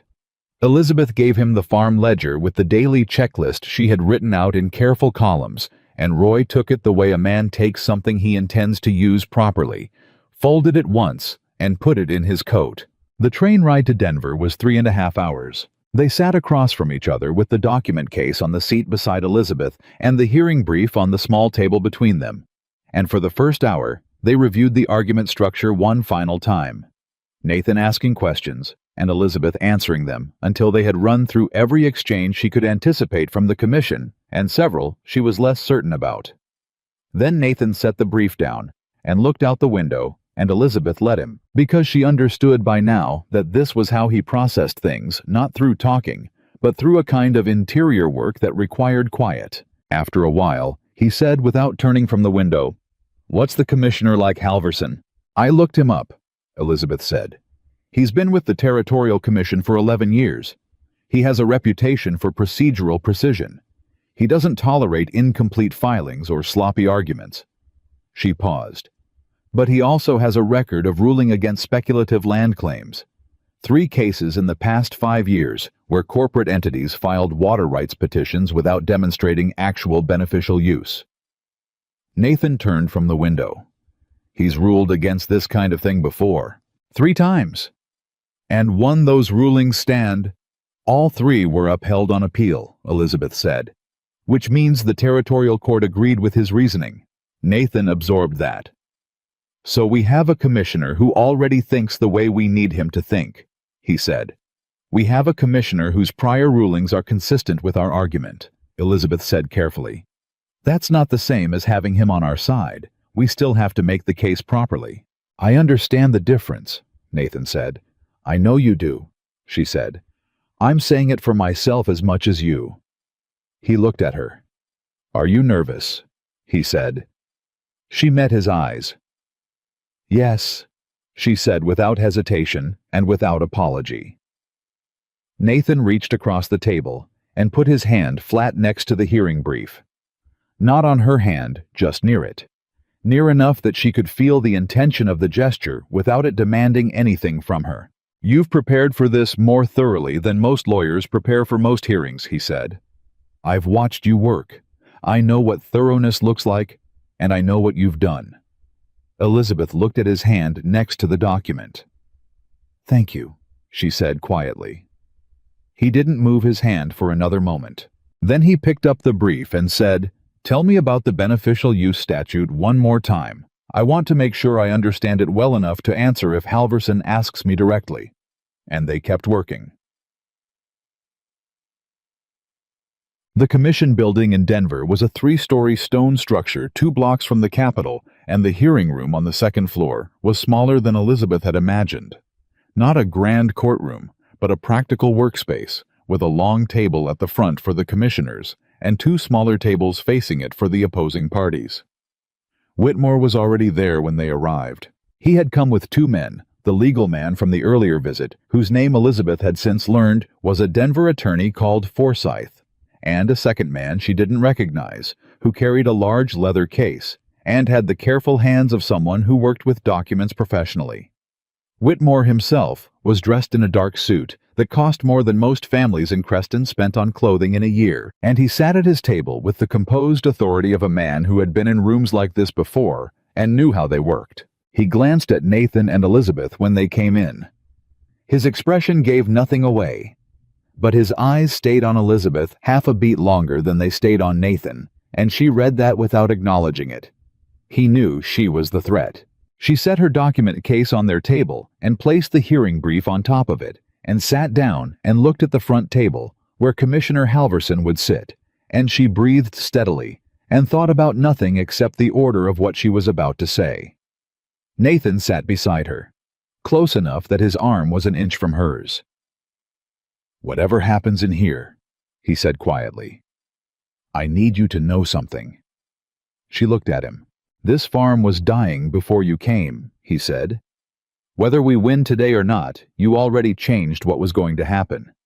I need you to know I know that." Elizabeth looked at him for a moment. "We're going to win," she said. He almost smiled.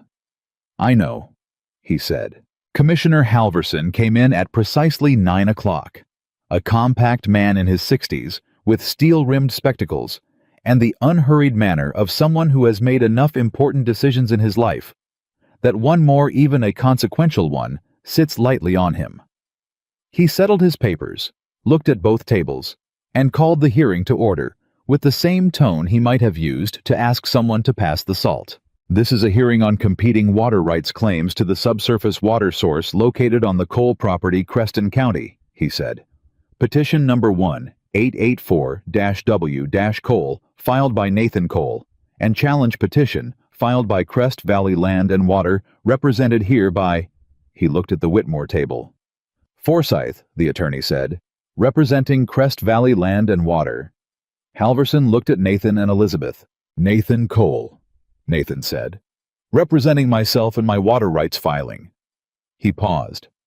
"This is Elizabeth Cole. She'll be presenting our documentation." The use of her married name spoken plainly into the official record landed on Elizabeth in a way she hadn't prepared for. Not because it was untrue they were married, they had been married since the day she arrived, but because Nathan had never used it that way before, with that particular quiet deliberateness, as if he were placing something on record that mattered to him beyond the legal requirement of it. She kept her face still. Halverson nodded. "Very well. Mr. Forsyth, you filed the challenge. You go first." Forsyth was good. Elizabeth had expected that. A man like Whitmore didn't hire inadequate attorneys.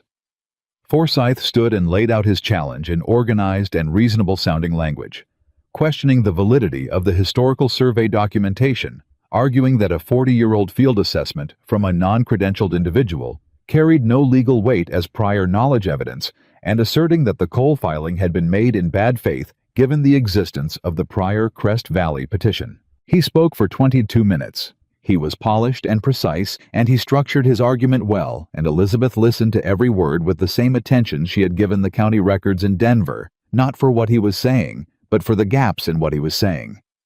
The places where the argument stepped over something it hoped no one would notice. She found 3. Halverson asked Forsyth 2 questions when he finished. Forsyth answered both smoothly. Then Halverson looked at Elizabeth. "Mrs. Cole," he said, "you may present your response."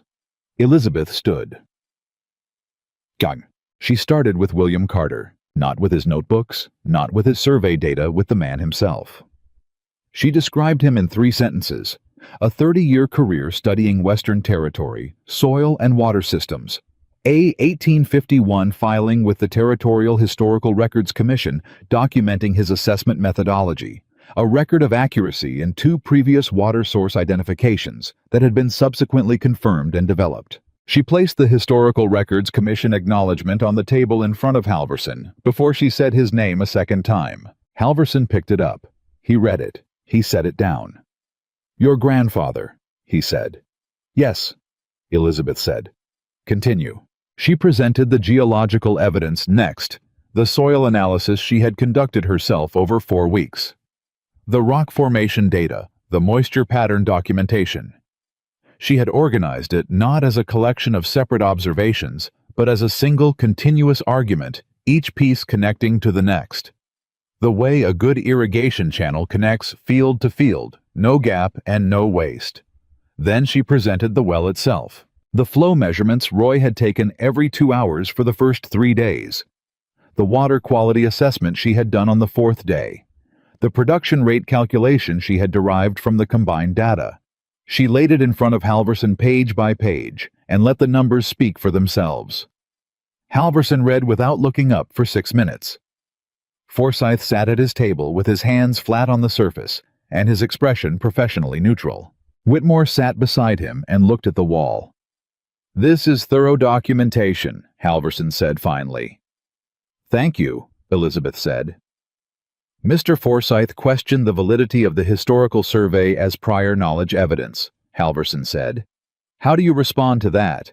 The territorial statute on prior knowledge evidence requires documentation that predates the competing claim and establishes reasonable basis for belief in the resource's existence. Elizabeth said, "My grandfather's survey predates the Crest Valley petition by 37 years. It identifies this specific valley by geographic coordinates and describes the subsurface water indicators with precision sufficient to guide our well location. The well is now producing at the rate his notations projected." She paused. "If that doesn't satisfy the prior knowledge standard, I'd respectfully ask Mr. Forsyth to identify what would." Halverson looked at Forsyth. Forsyth had an answer prepared. He gave it smoothly, the credentialing argument again, the absence of formal certification. Elizabeth was ready. "The statute specifies documentation," she said when Halverson looked back at her. "It does not specify the professional credentials of the person who created it. If it did, the Commission would be required to invalidate the survey work of every self-trained frontier prospector whose water findings have ever been used to establish a rights claim in this territory." She placed a sheet on Halverson's table. "I have 14 examples of Commission rulings upholding uncredentialed survey documentation over the past 20 years. The third one on the list was Commissioner Halverson's own ruling in the matter of Briggs versus Alta Water Holdings, 1878. Halverson looked at the sheet. He looked at it for a long moment. Then he looked at Elizabeth over the top of his spectacles. "You've done your research," he said. "Yes, sir," she said. "Johnny." That was when she put the Denver documents on the table. She had saved them deliberately for this moment, not as a dramatic gesture, but because the argument structure required them here after the validity of their own claim had been established when the question became not just whether their filing was legitimate, but whether the opposing filing was fraudulent. "Commissioner Halverson," she said, "I'd like to address the Crest Valley Land and Water petition directly." Forsyth moved in his chair. "The challenge filing before this commission represents a competing claim," Halverson said. "You're entitled to address it. Proceed." "Crest Valley Land and Water was incorporated 3 years and 2 months ago," Elizabeth said. "The sole proprietor of record is listed as H. Gideon Farrow of 114 Commerce Street, Denver." She placed the corporate registration document in front of Halverson. 114 Commerce Street does not exist. It falls between recognized city blocks 5 and 6 on Commerce at a location occupied by a freight loading dock. The room was very quiet. "I verified this with the Denver City Planner's Office and the street directory maintained by the Postal Service," Elizabeth continued. She placed both documents in front of Halverson. "H. Gideon Farrow's address is a fabrication." Forsyth said, "Commissioner, the witness address on a corporate filing." "The proprietor address," Elizabeth said clearly. "Not a witness address. The sole proprietor's address of record." She looked at Halverson, not at Forsyth. Under territorial corporate law, a false proprietor address renders the incorporation invalid. An invalid incorporation cannot hold a legal petition before this commission. Halverson's expression had not changed, but something behind his eyes had become very focused. "You said you'd like to address the petition directly," he said. "Is there more?" "Yes," Elizabeth said. She placed the final document on the table. The incorporation filing for Crest Valley Land and Water required 2 witnesses to signing, she said. The first witness provided a false address consistent with the false proprietor address, likely the same individual or no individual at all. The second witness is listed as J. Whitmore, Creston, Colorado territory. She let that sit for exactly the right amount of time. James Whitmore is the younger brother of Charles Whitmore, who owns the adjacent property to the coal farm and who has expressed repeated interest in acquiring the coal property over the past 3 years. Every person in the room looked at Whitmore. Whitmore's face had gone through several things in rapid succession. Elizabeth watched it happen and kept her own face completely still.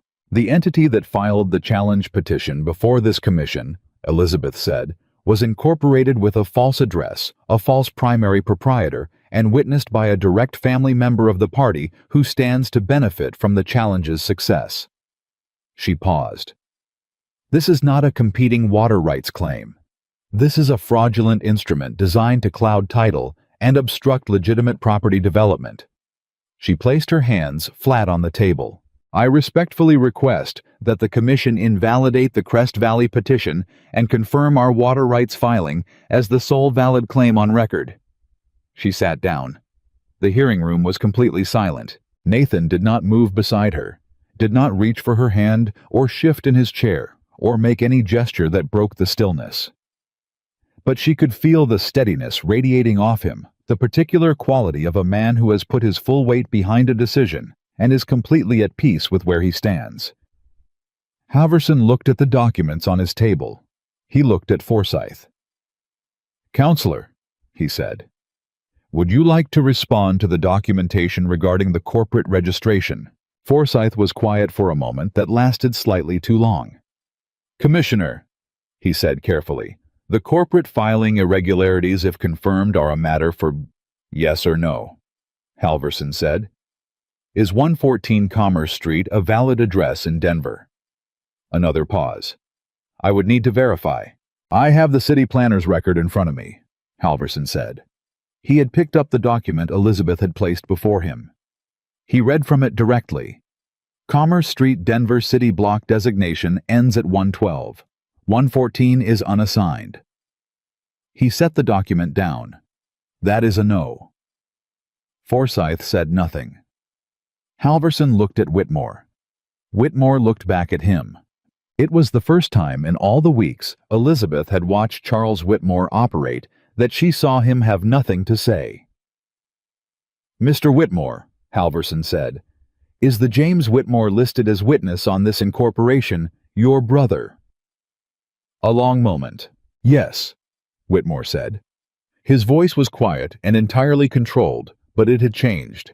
The expensive confidence was still there in the posture, in the suit, in the set of his jaw. But his voice had lost the thing underneath it that had always made his confidence feel like a wall rather than simply an attribute. Halverson nodded. He made a note. Then he looked at the full spread of documents on his table and was quiet for a while that felt much longer than it was. "I'm going to take a recess," he said. 30 minutes. In the hallway outside the hearing room, Nathan stood with his back against the wall, and Elizabeth stood beside him, and neither of them said anything for a moment.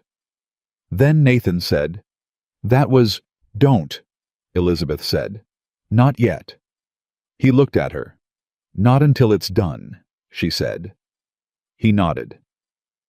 They stood in the hallway in the particular silence of two people who have done everything they can do and are now in the phase that belongs entirely to someone else. Roy had packed them a lunch that morning, tucked into the document case without announcement. 2 biscuits wrapped in cloth and a small jar of preserved peaches. Elizabeth found it when she opened the case looking for a document and sat with it for a moment before she understood what she was looking at. She showed it to Nathan. He looked at it. He looked at her. Something crossed his face that was private and deep, and not quite reducible to a single emotion. "That man," Nathan said quietly. "Yes," Elizabeth said. She handed him one of the biscuits, and they stood in the hallway outside the commission hearing room and ate Roy's lunch in the 30-minute recess, and didn't need to say anything else. When Halverson came back, he sat down and arranged his papers with the same unhurried precision he had brought to the beginning of the hearing, and Elizabeth watched his hands and tried to read nothing into the way he arranged things, because she had learned long ago that trying to read outcomes before they were spoken was a way of spending energy you needed for the moment after. He looked at Forsyth first. "The Crest Valley Land and Water Petition is invalidated," he said. The corporate entity was incorporated with false identifying information under territorial law, and the witness connection to the challenging party constitutes a conflict of interest sufficient to void the filing entirely. He paused. I am referring the matter to the Territorial Attorney General's office for review of potential fraud in relation to any other filings associated with Crest Valley Land and Water or its principals. Forsyth wrote something on his notepad. Whitmore did not move. Halverson looked at Nathan and Elizabeth. The coal water rights filing is confirmed as the sole valid claim on record, he said. The documentation presented is thorough and credible. The historical survey data meets the prior knowledge standard under territorial statute. He removed his spectacles and looked at Elizabeth directly. Mrs. Cole, your grandfather's work is now formally part of the territorial water rights record. Elizabeth held very still. Thank you, Commissioner, she said. Halverson put his spectacles back on. This hearing is closed, he said, and picked up his papers and left the room. Whitmore walked past them on the way out. He stopped. Nathan and Elizabeth both looked at him. He was quiet for a moment, not the calculating quiet of the fence line visits, not the composed authority of his entrance to this hearing room. Something more stripped than either. Your wife is formidable, he said to Nathan. I know, Nathan said. Whitmore looked at Elizabeth. I underestimated you. Most people do, Elizabeth said. Once, something moved through Whitmore's expression. She thought it might have been underneath everything a recognition of something real, the particular response of a man who has met someone who genuinely beat him, and is in some unwilling way capable of acknowledging it. He walked out without another word. Forsyth followed him. The hearing room was empty. Nathan and Elizabeth stood beside their table with the documents spread in front of them, and the case closed and the outcome settled, and the strange lightness of a very heavy thing having been put down filled the room in the way that silence fills a space after a long, loud effort. Nathan picked up the confirmed filing notice that Halverson's clerk had delivered at the end of the hearing. He read it. He read it again. He set it down carefully. Then he turned to Elizabeth and said, We need to send Roy a telegram. Elizabeth laughed. It came out unexpectedly genuine and sudden, and it surprised her as much as it surprised him. Nathan looked at her face when she laughed, and something happened in his own expression, a kind of unlocking something that had been held carefully for a long time, simply releasing. And he laughed too quietly, and then less quietly, and they stood in the empty commission hearing room in Denver and laughed together for a moment that had nothing carefully managed about it at all. When it settled, Elizabeth wiped her eyes with the back of her hand and looked at the confirmed filing notice on the table. We should find the telegraph office, she said. Yes? Nathan said. He picked up the document case. He held out his other hand. Elizabeth looked at it. Then she took it. They walked out of the commission building together into the Denver afternoon, and Nathan kept her hand in his, and Elizabeth let him, and neither of them said anything about it, because there was nothing that needed saying.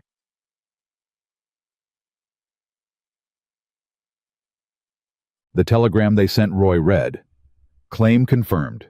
Whitmore petition invalidated. Referred to Attorney General. Home tomorrow. Roy's reply came back to the hotel desk before dinner. It read, Wheat is up another inch. Figured. Nathan read it and showed it to Elizabeth across the dinner table. She read it and set it down. He's impossible, Nathan said, but the warmth in his voice made it sound like a compliment. He's been right about everything from the beginning, Elizabeth said. He told you to listen to me that first day at the well. Nathan looked at her. He did, he said. Smart man, Elizabeth said. Smarter than me apparently, Nathan said. You caught up, Elizabeth said. The dining room around them was busy and loud with the particular energy of a city hotel, and Nathan looked at her across the table with an expression she had been watching develop over 2 months. Not the cautious assessment of the beginning, not the working respect of the middle weeks, but something that had come through all of it and come out different on the other side. "I want to ask you something," he said. "Ask," she said. "What you told me in the barn," he said. "About being frightened on the train. About coming on thin rope." He held her gaze. "Was there a part of you that thought it might not work?" Elizabeth looked at him. "Yes," she said. "The land might not have had what the notebook suggested. You might have been a man who couldn't be reasoned with. The bank might have moved faster than we could." She paused. "Any of those things could have been true." "But you came anyway," he said. "I came anyway," she said. "Why?" She thought about how to answer honestly. "Because the alternative was staying in Pennsylvania, in my grandfather's house, with all his notebooks and all his knowledge, and nowhere useful to put any of it," she said. "I had spent 4 years watching a brilliant man's life's work sit in boxes after he died. I was not willing to watch it sit there for another 4. She looked at the table. "And because your letter told the truth. And I have always bet on the truth, even when it's uncomfortable." Nathan was quiet. "I'm glad you bet on this one," he said. Elizabeth looked at him. "So am I," she said. Nathan looked at the telegram from Roy on the table between them. At the confirmed filing notice beside his plate. At Elizabeth's hands on the tablecloth, the hands that had been in the soil of the North Field, and in the records rooms of 2 counties, and across the table from a territorial commissioner that afternoon. "The farm is going to be different now," he said. "Yes," Elizabeth said. "Not just the water, the whole thing." He seemed to be working toward something. "I've been thinking about what you said about the other farmers, the ones Whitmore may have taken advantage of." Elizabeth looked at him carefully. "What about them?" she said. "Your grandfather's notebooks." Nathan said. "The knowledge in them. You said yourself there are other farms in this territory struggling with the same problems we were struggling with before you came." He looked at her. "Do you think you could help them?" The question landed in a place she hadn't let herself think about yet. "Yes," she said after a moment. "I think some of them could be helped." "Then I think that's what comes next," Nathan said. "After the harvest. After we get the farm fully producing." He looked at her steadily. "I think that's what the notebooks are for." Elizabeth sat across from him in the Denver hotel dining room, with the confirmed filing notice on the table, and Roy's telegram beside it, and everything they had built in 2 months sitting between them like a foundation rather than a finish line. She thought about her grandfather, who had spent 30 years paying attention to things most people walked past, who had written it all down because he believed it would matter to someone eventually. "He would have liked you," she said. Nathan held her gaze. "I hope so," he said. "I intend to spend a long time being worth the opinion." Elizabeth picked up her coffee cup. "Then you'd better start now," she said. "We have a long ride home tomorrow, and I have crop rotation plans to finalize for the spring season." Nathan picked up his own cup. "Always working." He said the same words he had said at the train station weeks ago. "Always?" Elizabeth said the same answer, but the word meant something entirely different now than it had then, and they both knew it, and neither of them needed to say so. Roy was waiting at the station. He stood beside the wagon with his hat on and his arms folded, and the expression of a man who already knew the outcome, and had come anyway because some things deserved to be met properly. When Nathan stepped down from the train and Elizabeth came down behind him, Roy looked at them both and said nothing for a moment. Then he unfolded his arms and reached out and shook Nathan's hand with both of his. "Well, casing held through the night," he said. "East wheat is standing clean. Cattle look good." "I know," Nathan said. "You told us." "Telling you again in person," Roy said. He looked at Elizabeth. "Commissioner Halverson?" "Yes," Elizabeth said. "Good man," Roy said. "I heard about him years ago. Somebody needed to put him in front of somebody like you." Elizabeth looked at him. "Roy," she said. "That might be the nicest thing you've said to me since I arrived." "Don't get used to it," Roy said, and turned to get the wagon moving. Nathan caught Elizabeth's eye over the top of Roy's head. She looked back at him. Something passed between them that was warm and easy and completely unguarded, and then they both climbed up and Roy started the horses home. The farm looked different when they came through the gate, not because anything structural had changed in the 2 days they had been gone. The house was the same house. The barn was the same barn. But Elizabeth had been away, and coming back to something after an absence has a way of showing you what it actually is, rather than what you've gotten used to seeing. She saw it clearly, a farm that was alive. The east wheat moving in the early afternoon air. The cattle settled and grazing with the ease of animals that are being properly fed. The north field quiet above its underground secret, the pump handle waiting at the wellhead like a hand offered in greeting. She sat on the wagon bench and looked at all of it and felt something she had not let herself feel fully until this moment. She was home, not Pennsylvania. Not her grandfather's house with its boxes of notebooks and its weight of careful grief. This land, this particular difficult, beautiful, demanding piece of Colorado territory that had been dying when she arrived and was standing when she came back. Home. Nathan was watching her. She knew he was watching her without looking at him. "What are you thinking?" he said. "That it looks different when you come back to it," she said. "Different how?" She looked at the north field, like it knows we're not leaving, she said. Nathan was quiet for a moment. "Good," he said. "Because we're not." The harvest that season was not a miracle. Elizabeth was careful about that word, and careful about the idea behind it. Miracles suggested something that arrived from outside, something that didn't belong to the ordinary cause and effect of the world. What happened on the coal farm that season was not a miracle.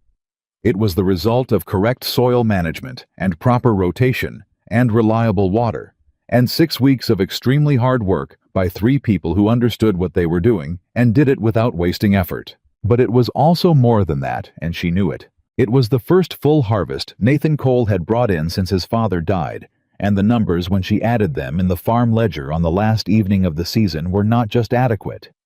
They were better than adequate. The wheat yield from the eastern rotation alone exceeded Nathan's best previous season by 30%.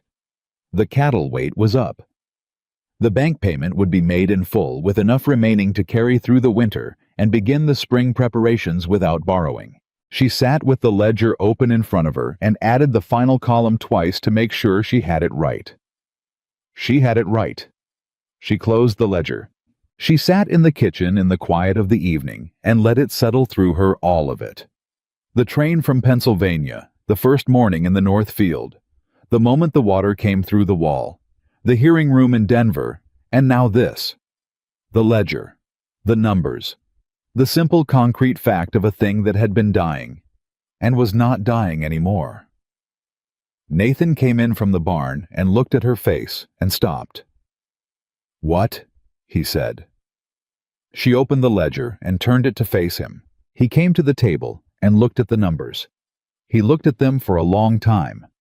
Then he sat down in the chair across from her, the chair where he had sat the first evening when she had laid out her grandfather's notebooks, and started explaining what the land was trying to say. He sat in that chair and looked at the ledger, and then looked at Elizabeth, and his face was so open in that moment, so completely undefended, that she felt the privacy of it, like a thing she had been trusted with. "My father worked this land for 20 years, Nathan said. "Yes," Elizabeth said. "He never had a season like this." "He didn't have the water," Elizabeth said, "and he didn't have the rotation system. He did the best he could with what he understood."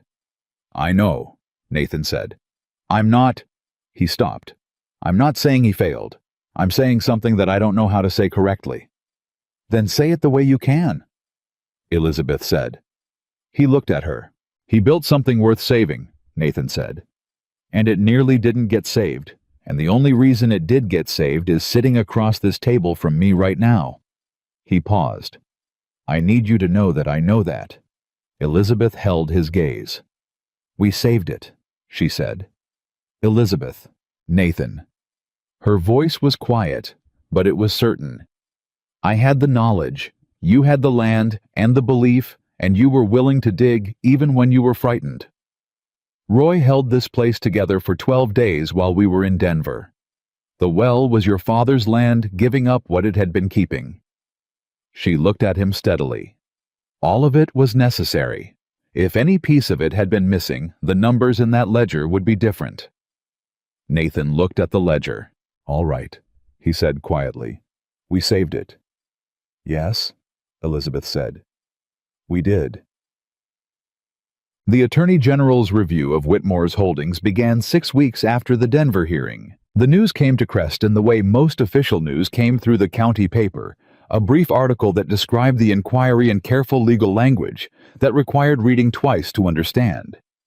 But the people of Creston were practiced readers of careful legal language when it involved someone they knew, and by the following Sunday, the understanding that had spread through town was plain. Charles Whitmore had been building fraudulent water rights claims on multiple properties across 3 counties, and the Territorial Attorney General intended to find out exactly how many. Nathan heard about it at the feed store.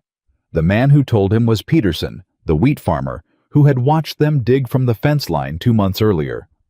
Peterson was not a complicated man, and he had the directness of someone who didn't see the point of working around to things.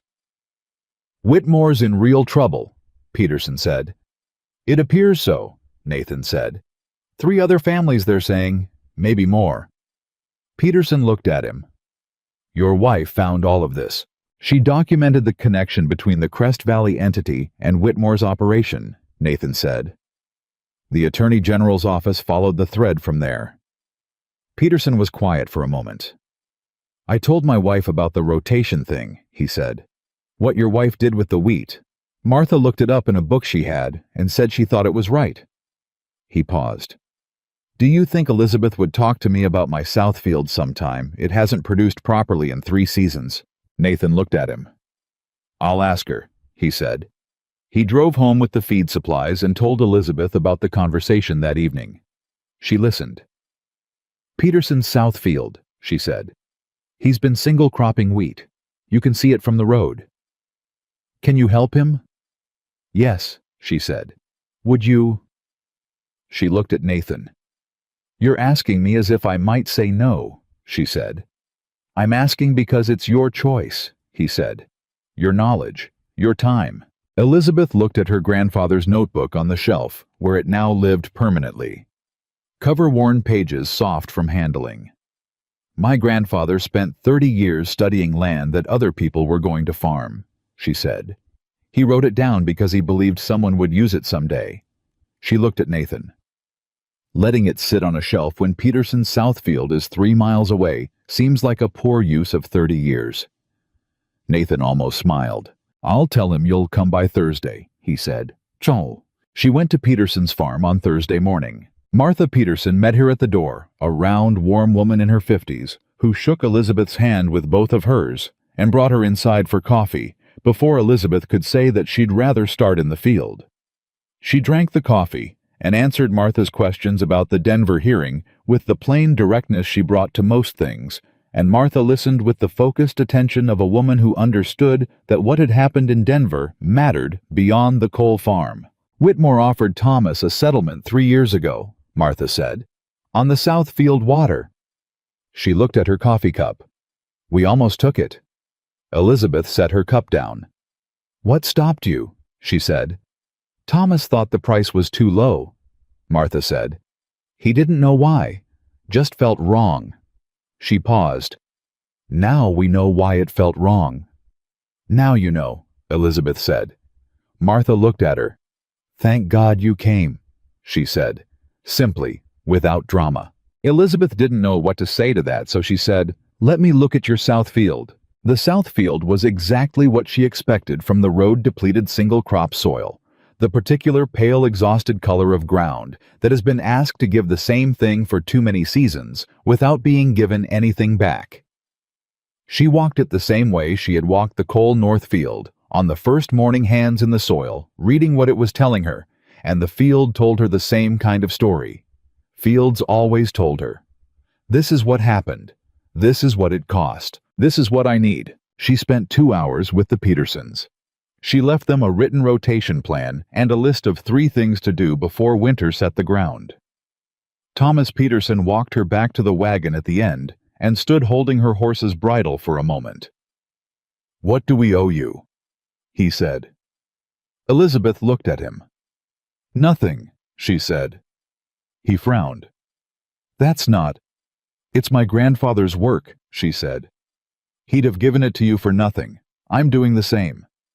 She drove home. Nathan was waiting at the gate, not anxiously, just present the way he had started being present when she came back from somewhere, as if proximity mattered to him in a way he no longer felt the need to manage carefully.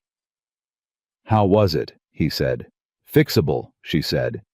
2 seasons if they follow the plan." "Did Martha feed you?" "Twice," Elizabeth said. "I tried to leave before the second time." "Nobody leaves Martha Peterson before the second time," Nathan said, taking the horse's head. "How many more?" Elizabeth climbed down from the wagon. "What do you mean? How many other farms in this valley could use what you know?" he said. She had been thinking about that since the Denver hearing. Since Nathan had mentioned it over dinner. Since she had sat in the Peterson kitchen and watched Martha's face change when she understood that the information in her grandfather's notebooks was going to come off the shelf and walk into the fields where it belonged. 8, she said. "Maybe 10 that I can see from the road." Nathan looked at her. "Spring," he said. "Spring," she agreed. So, winter came down hard that year, as Colorado winters did, with the particular commitment of cold that made everything temporary feel permanent and everything permanent feel tested. The coal farmhouse held. The well did not freeze. The depth of it kept the water below the frost line, and the system Elizabeth had designed for the pump housing kept the mechanism workable through the worst weeks. She had designed it in November, working from notes her grandfather had made about winter well management in Northern Territory, and Roy had built it from her specifications over 3 long cold days in December, complaining methodically throughout and producing work that was, as Nathan pointed out, completely flawless. "You complain more accurately than anyone I've ever known," Nathan told him. "Everything you complain about turns out fine, and everything you don't mention turns out to need attention." "That's because the things I don't mention are the things I've already fixed," Roy said.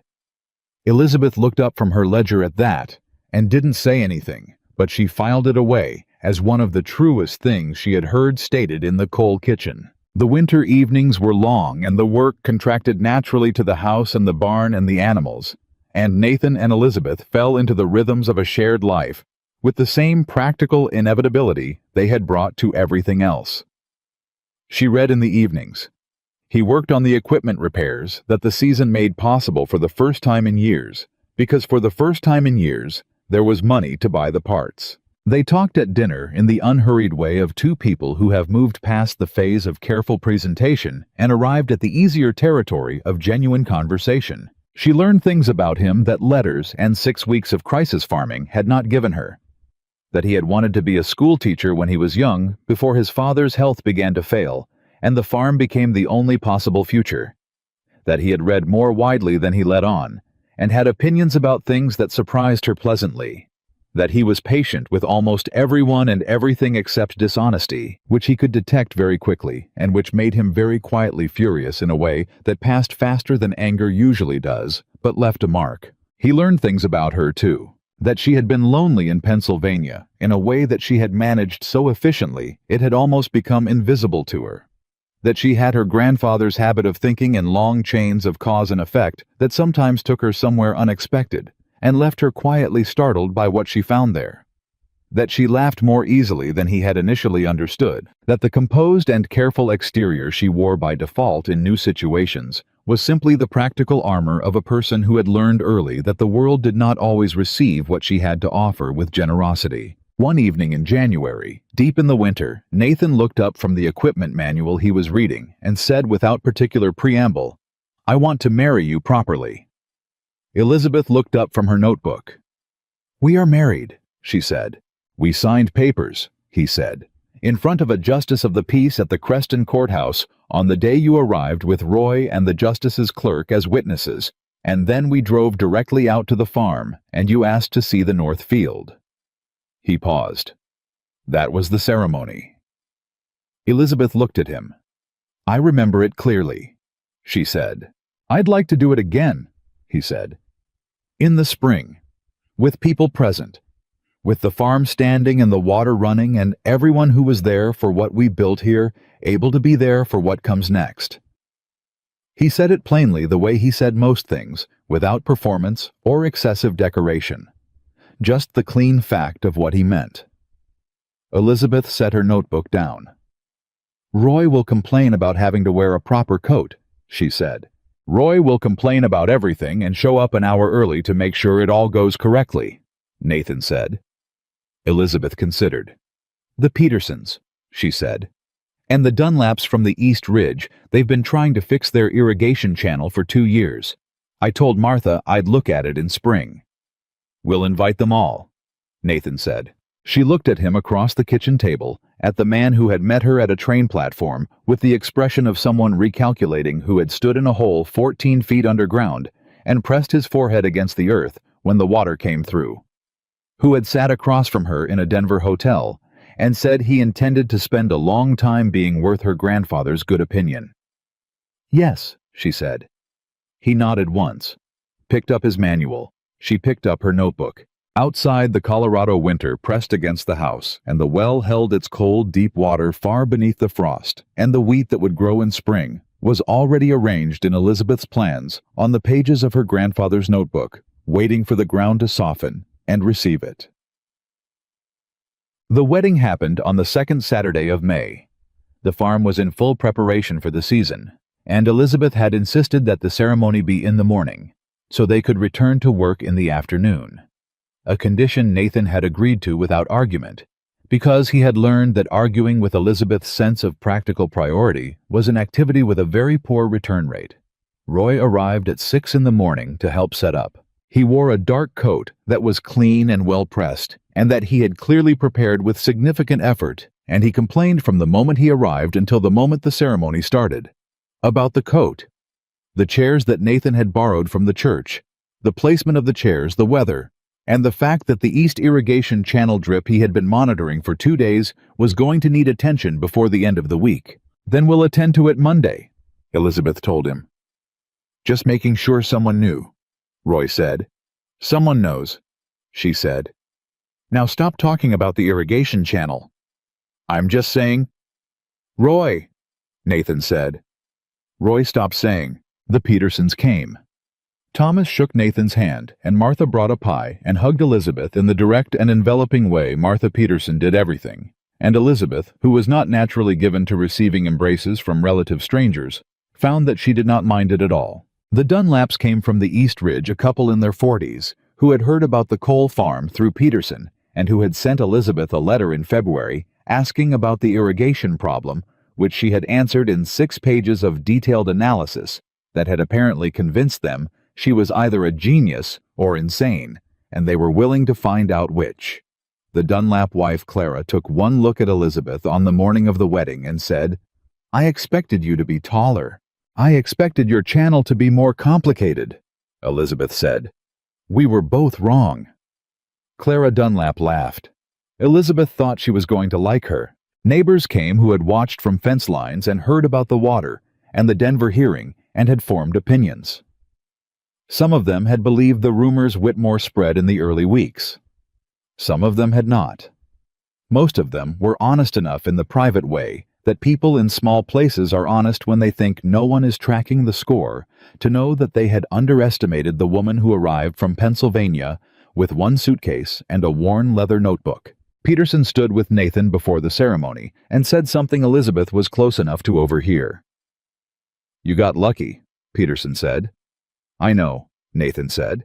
"No, I mean really lucky. Once-in-a-lifetime lucky." "I know that too," Nathan said. "I think about it." "Does she know you think about it?" Peterson said. Nathan looked across the yard to where Elizabeth was talking with Martha and Clara, standing with the composed attention she brought to conversations. She was genuinely interested in her notebook in her hand, because she had remembered something Clara said and wanted to write it down before the ceremony started. She knows most things, Nathan said. The ceremony was short. The minister from the Creston Church had agreed to come out to the farm because Martha Peterson had asked him, and nobody in the county said no to Martha Peterson about things that mattered. He stood in the morning air with his book and read what needed to be read and asked what needed to be asked, and Nathan and Elizabeth stood in front of him and answered. When it was done, Roy led the gathered group in a short round of applause that he performed with the expression of a man fulfilling a social obligation he found unnecessary but was willing to execute correctly. Nathan looked at Elizabeth in the moment after just the two of them in the small space of a public occasion where private things happen. "All right," he said. "All right," she said. He reached out and tucked a piece of her hair back into place where the morning wind had moved it, a gesture so simple and so unself-conscious that it landed on her with the full weight of everything it meant. The two people who came to this, from letters and distance and doubt, and had built something out of it that stood.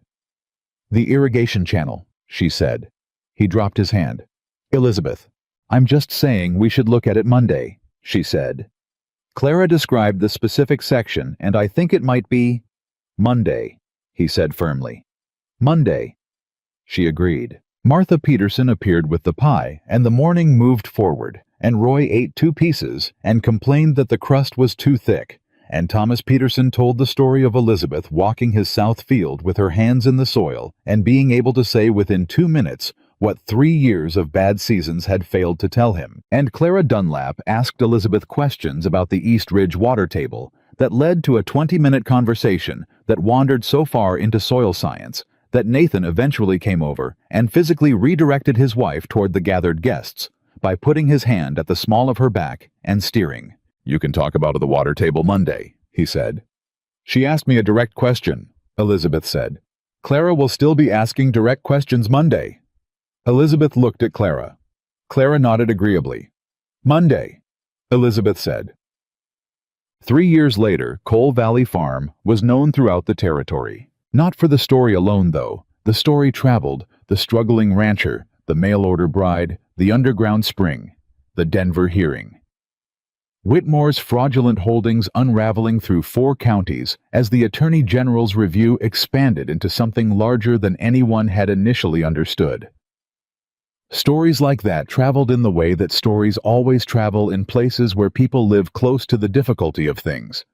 They travel because they are true, and because the truth in them touches something that people who work hard and worry about keeping what they've built understand in their bodies as well as their minds. The farm was known because of what it produced, and because of what it taught. Elizabeth had gone to 8 farms in the first spring after the Denver hearing. She had gone to 12 the following year. By the 3rd year, families were writing to her from 2 territories away, letters that arrived addressed to Mrs. E. Cole, Coal Valley Farm, Creston, Colorado, and that described soil problems and water problems and crop failures in the careful language of people who had been failing to find help from the people they were supposed to be able to ask. She answered every letter. Nathan built her a proper desk in the room off the kitchen that had been a storage room, and was now the place where the notebooks lived and the letters accumulated, and Elizabeth's careful handwriting covered page after page of analysis and recommendation that went out to people she had never met and probably never would. Roy watched this development with the expression of someone who had expected it all along. "You're going to need more paper," he told her one morning in the 2nd year. "I ordered more paper," she said without looking up. "You're going to need a lot more paper." "Roy, I'm just saying," he said, and went back to the barn. "Shall I?" The twist that 3rd year nobody had anticipated was the letter from the Territorial Land Commission. It arrived on a Tuesday in late spring, formal and official, and addressed to Elizabeth Cole by name, rather than to Nathan, which was itself unusual enough that Nathan brought it to her immediately, rather than leaving it with the other correspondence. She read it. Then she sat very still for a moment. "What is it?" Nathan said. She handed him the letter. He read it. The Territorial Land Commission was establishing a new advisory position, a role that had never existed before, focused on water rights documentation standards and agricultural survey methodology for the Colorado Territory. The position had been created, the letter explained, in direct response to the findings of the Attorney General's review that had followed the Cole versus Crest Valley hearing findings that had revealed significant gaps in how the territory documented and protected small landowners' water access. The commission was requesting that Elizabeth Cole consider serving as the inaugural advisory member for this position. Nathan read it twice. He looked up. Elizabeth was looking at the wall. "Elizabeth," he said. She looked at him. "Your grandfather's notebooks," she said. "Yes," he said. "He wrote them because he thought they should exist, because he thought someone should be paying attention and writing it down." She paused. "He never imagined it would turn into this." "Maybe he did," Nathan said. "Maybe that's why he left them to you and not someone else." She looked at the letter in his hands. "It would mean going to Denver sometimes," she said. "Commission meetings." "I know. The farm. Roy and I have been running this farm." Nathan said, a dry edge in his voice that was entirely affectionate. "We managed before you arrived. We can manage the weeks you're in Denver." Elizabeth looked at him. "I taught you everything you know," she said. "You taught me everything I know about farming," he said. "I knew a great deal about other things before you arrived." "Name one," she said. He opened his mouth. He closed it. "I knew how to drive a team in a blizzard," he said. "That's fair," she said. He held the letter out to her. She took it. She read it one more time. "Yes," she said. She wrote back that afternoon. The reply was 3 paragraphs, precise and professional, accepting the position and outlining 3 conditions she considered essential for the role to be effective, conditions that the commission agreed to within 2 weeks without negotiation, which told Elizabeth something important about how seriously they intended to take what had happened in the Cole versus Crest Valley hearing and everything that had followed from it. Nathan read her acceptance letter before she sealed it. 3 conditions, he said. "They seemed reasonable," she said. "They were entirely reasonable," he said. "They'll also surprise everyone who reads them." "Good," she said. "People should be surprised by what's reasonable. It means they've been settling for less."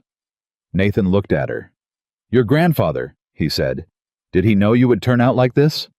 Elizabeth sealed the envelope. "He told me once," she said, "that the difference between a person who changes things and a person who doesn't is usually just this: the first person believed the knowledge was worth the effort of using it." She set the letter on the table. "He spent 30 years using his. I intend to spend at least that long using mine." Nathan picked up the letter. He looked at her face, the same face he had seen at the train platform in Creston, measuring him the way she measured everything, the same face he had seen above him at the rim of a 14-foot hole when the water broke through, the same face across a commission hearing table and a Denver hotel and a kitchen table through a long Colorado winter. "Come out to the North Field with me," he said, "before you mail that." She looked at him. "Why?" "Because I want to show you something," he said. She took her coat. Sure. He walked her to the well. Not to the pump mechanism, not to the production measurement post where she recorded the daily flow to the ground itself, the original spot where she had crouched on the second morning and pressed her hands into the earth and known what was underneath it before anyone else had believed it was possible. He stopped there. He looked at the ground and then looked at her. "This is where it started," he said. "The well," she said. "Everything," he said. "You stood here that second morning before I was awake, and you put your hands in the dirt, and you already knew." He paused. "I didn't understand what I was watching. I just knew it was something." Elizabeth looked at the ground. She remembered that morning. The particular quality of the early light. The way the soil had felt between her fingers.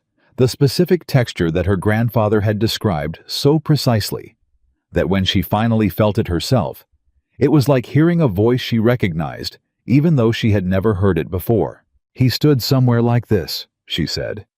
"My grandfather, in this valley, 40 years ago, and he wrote it down." She paused. "I used to think about that when I was reading his notebooks as a child. I used to wonder what it felt like to know something that nobody around you knew yet." "What did it feel like?" Nathan said. "When you stood here," Elizabeth thought about it honestly, "like being trusted with something, she said, like the land had been waiting for someone to read it correctly.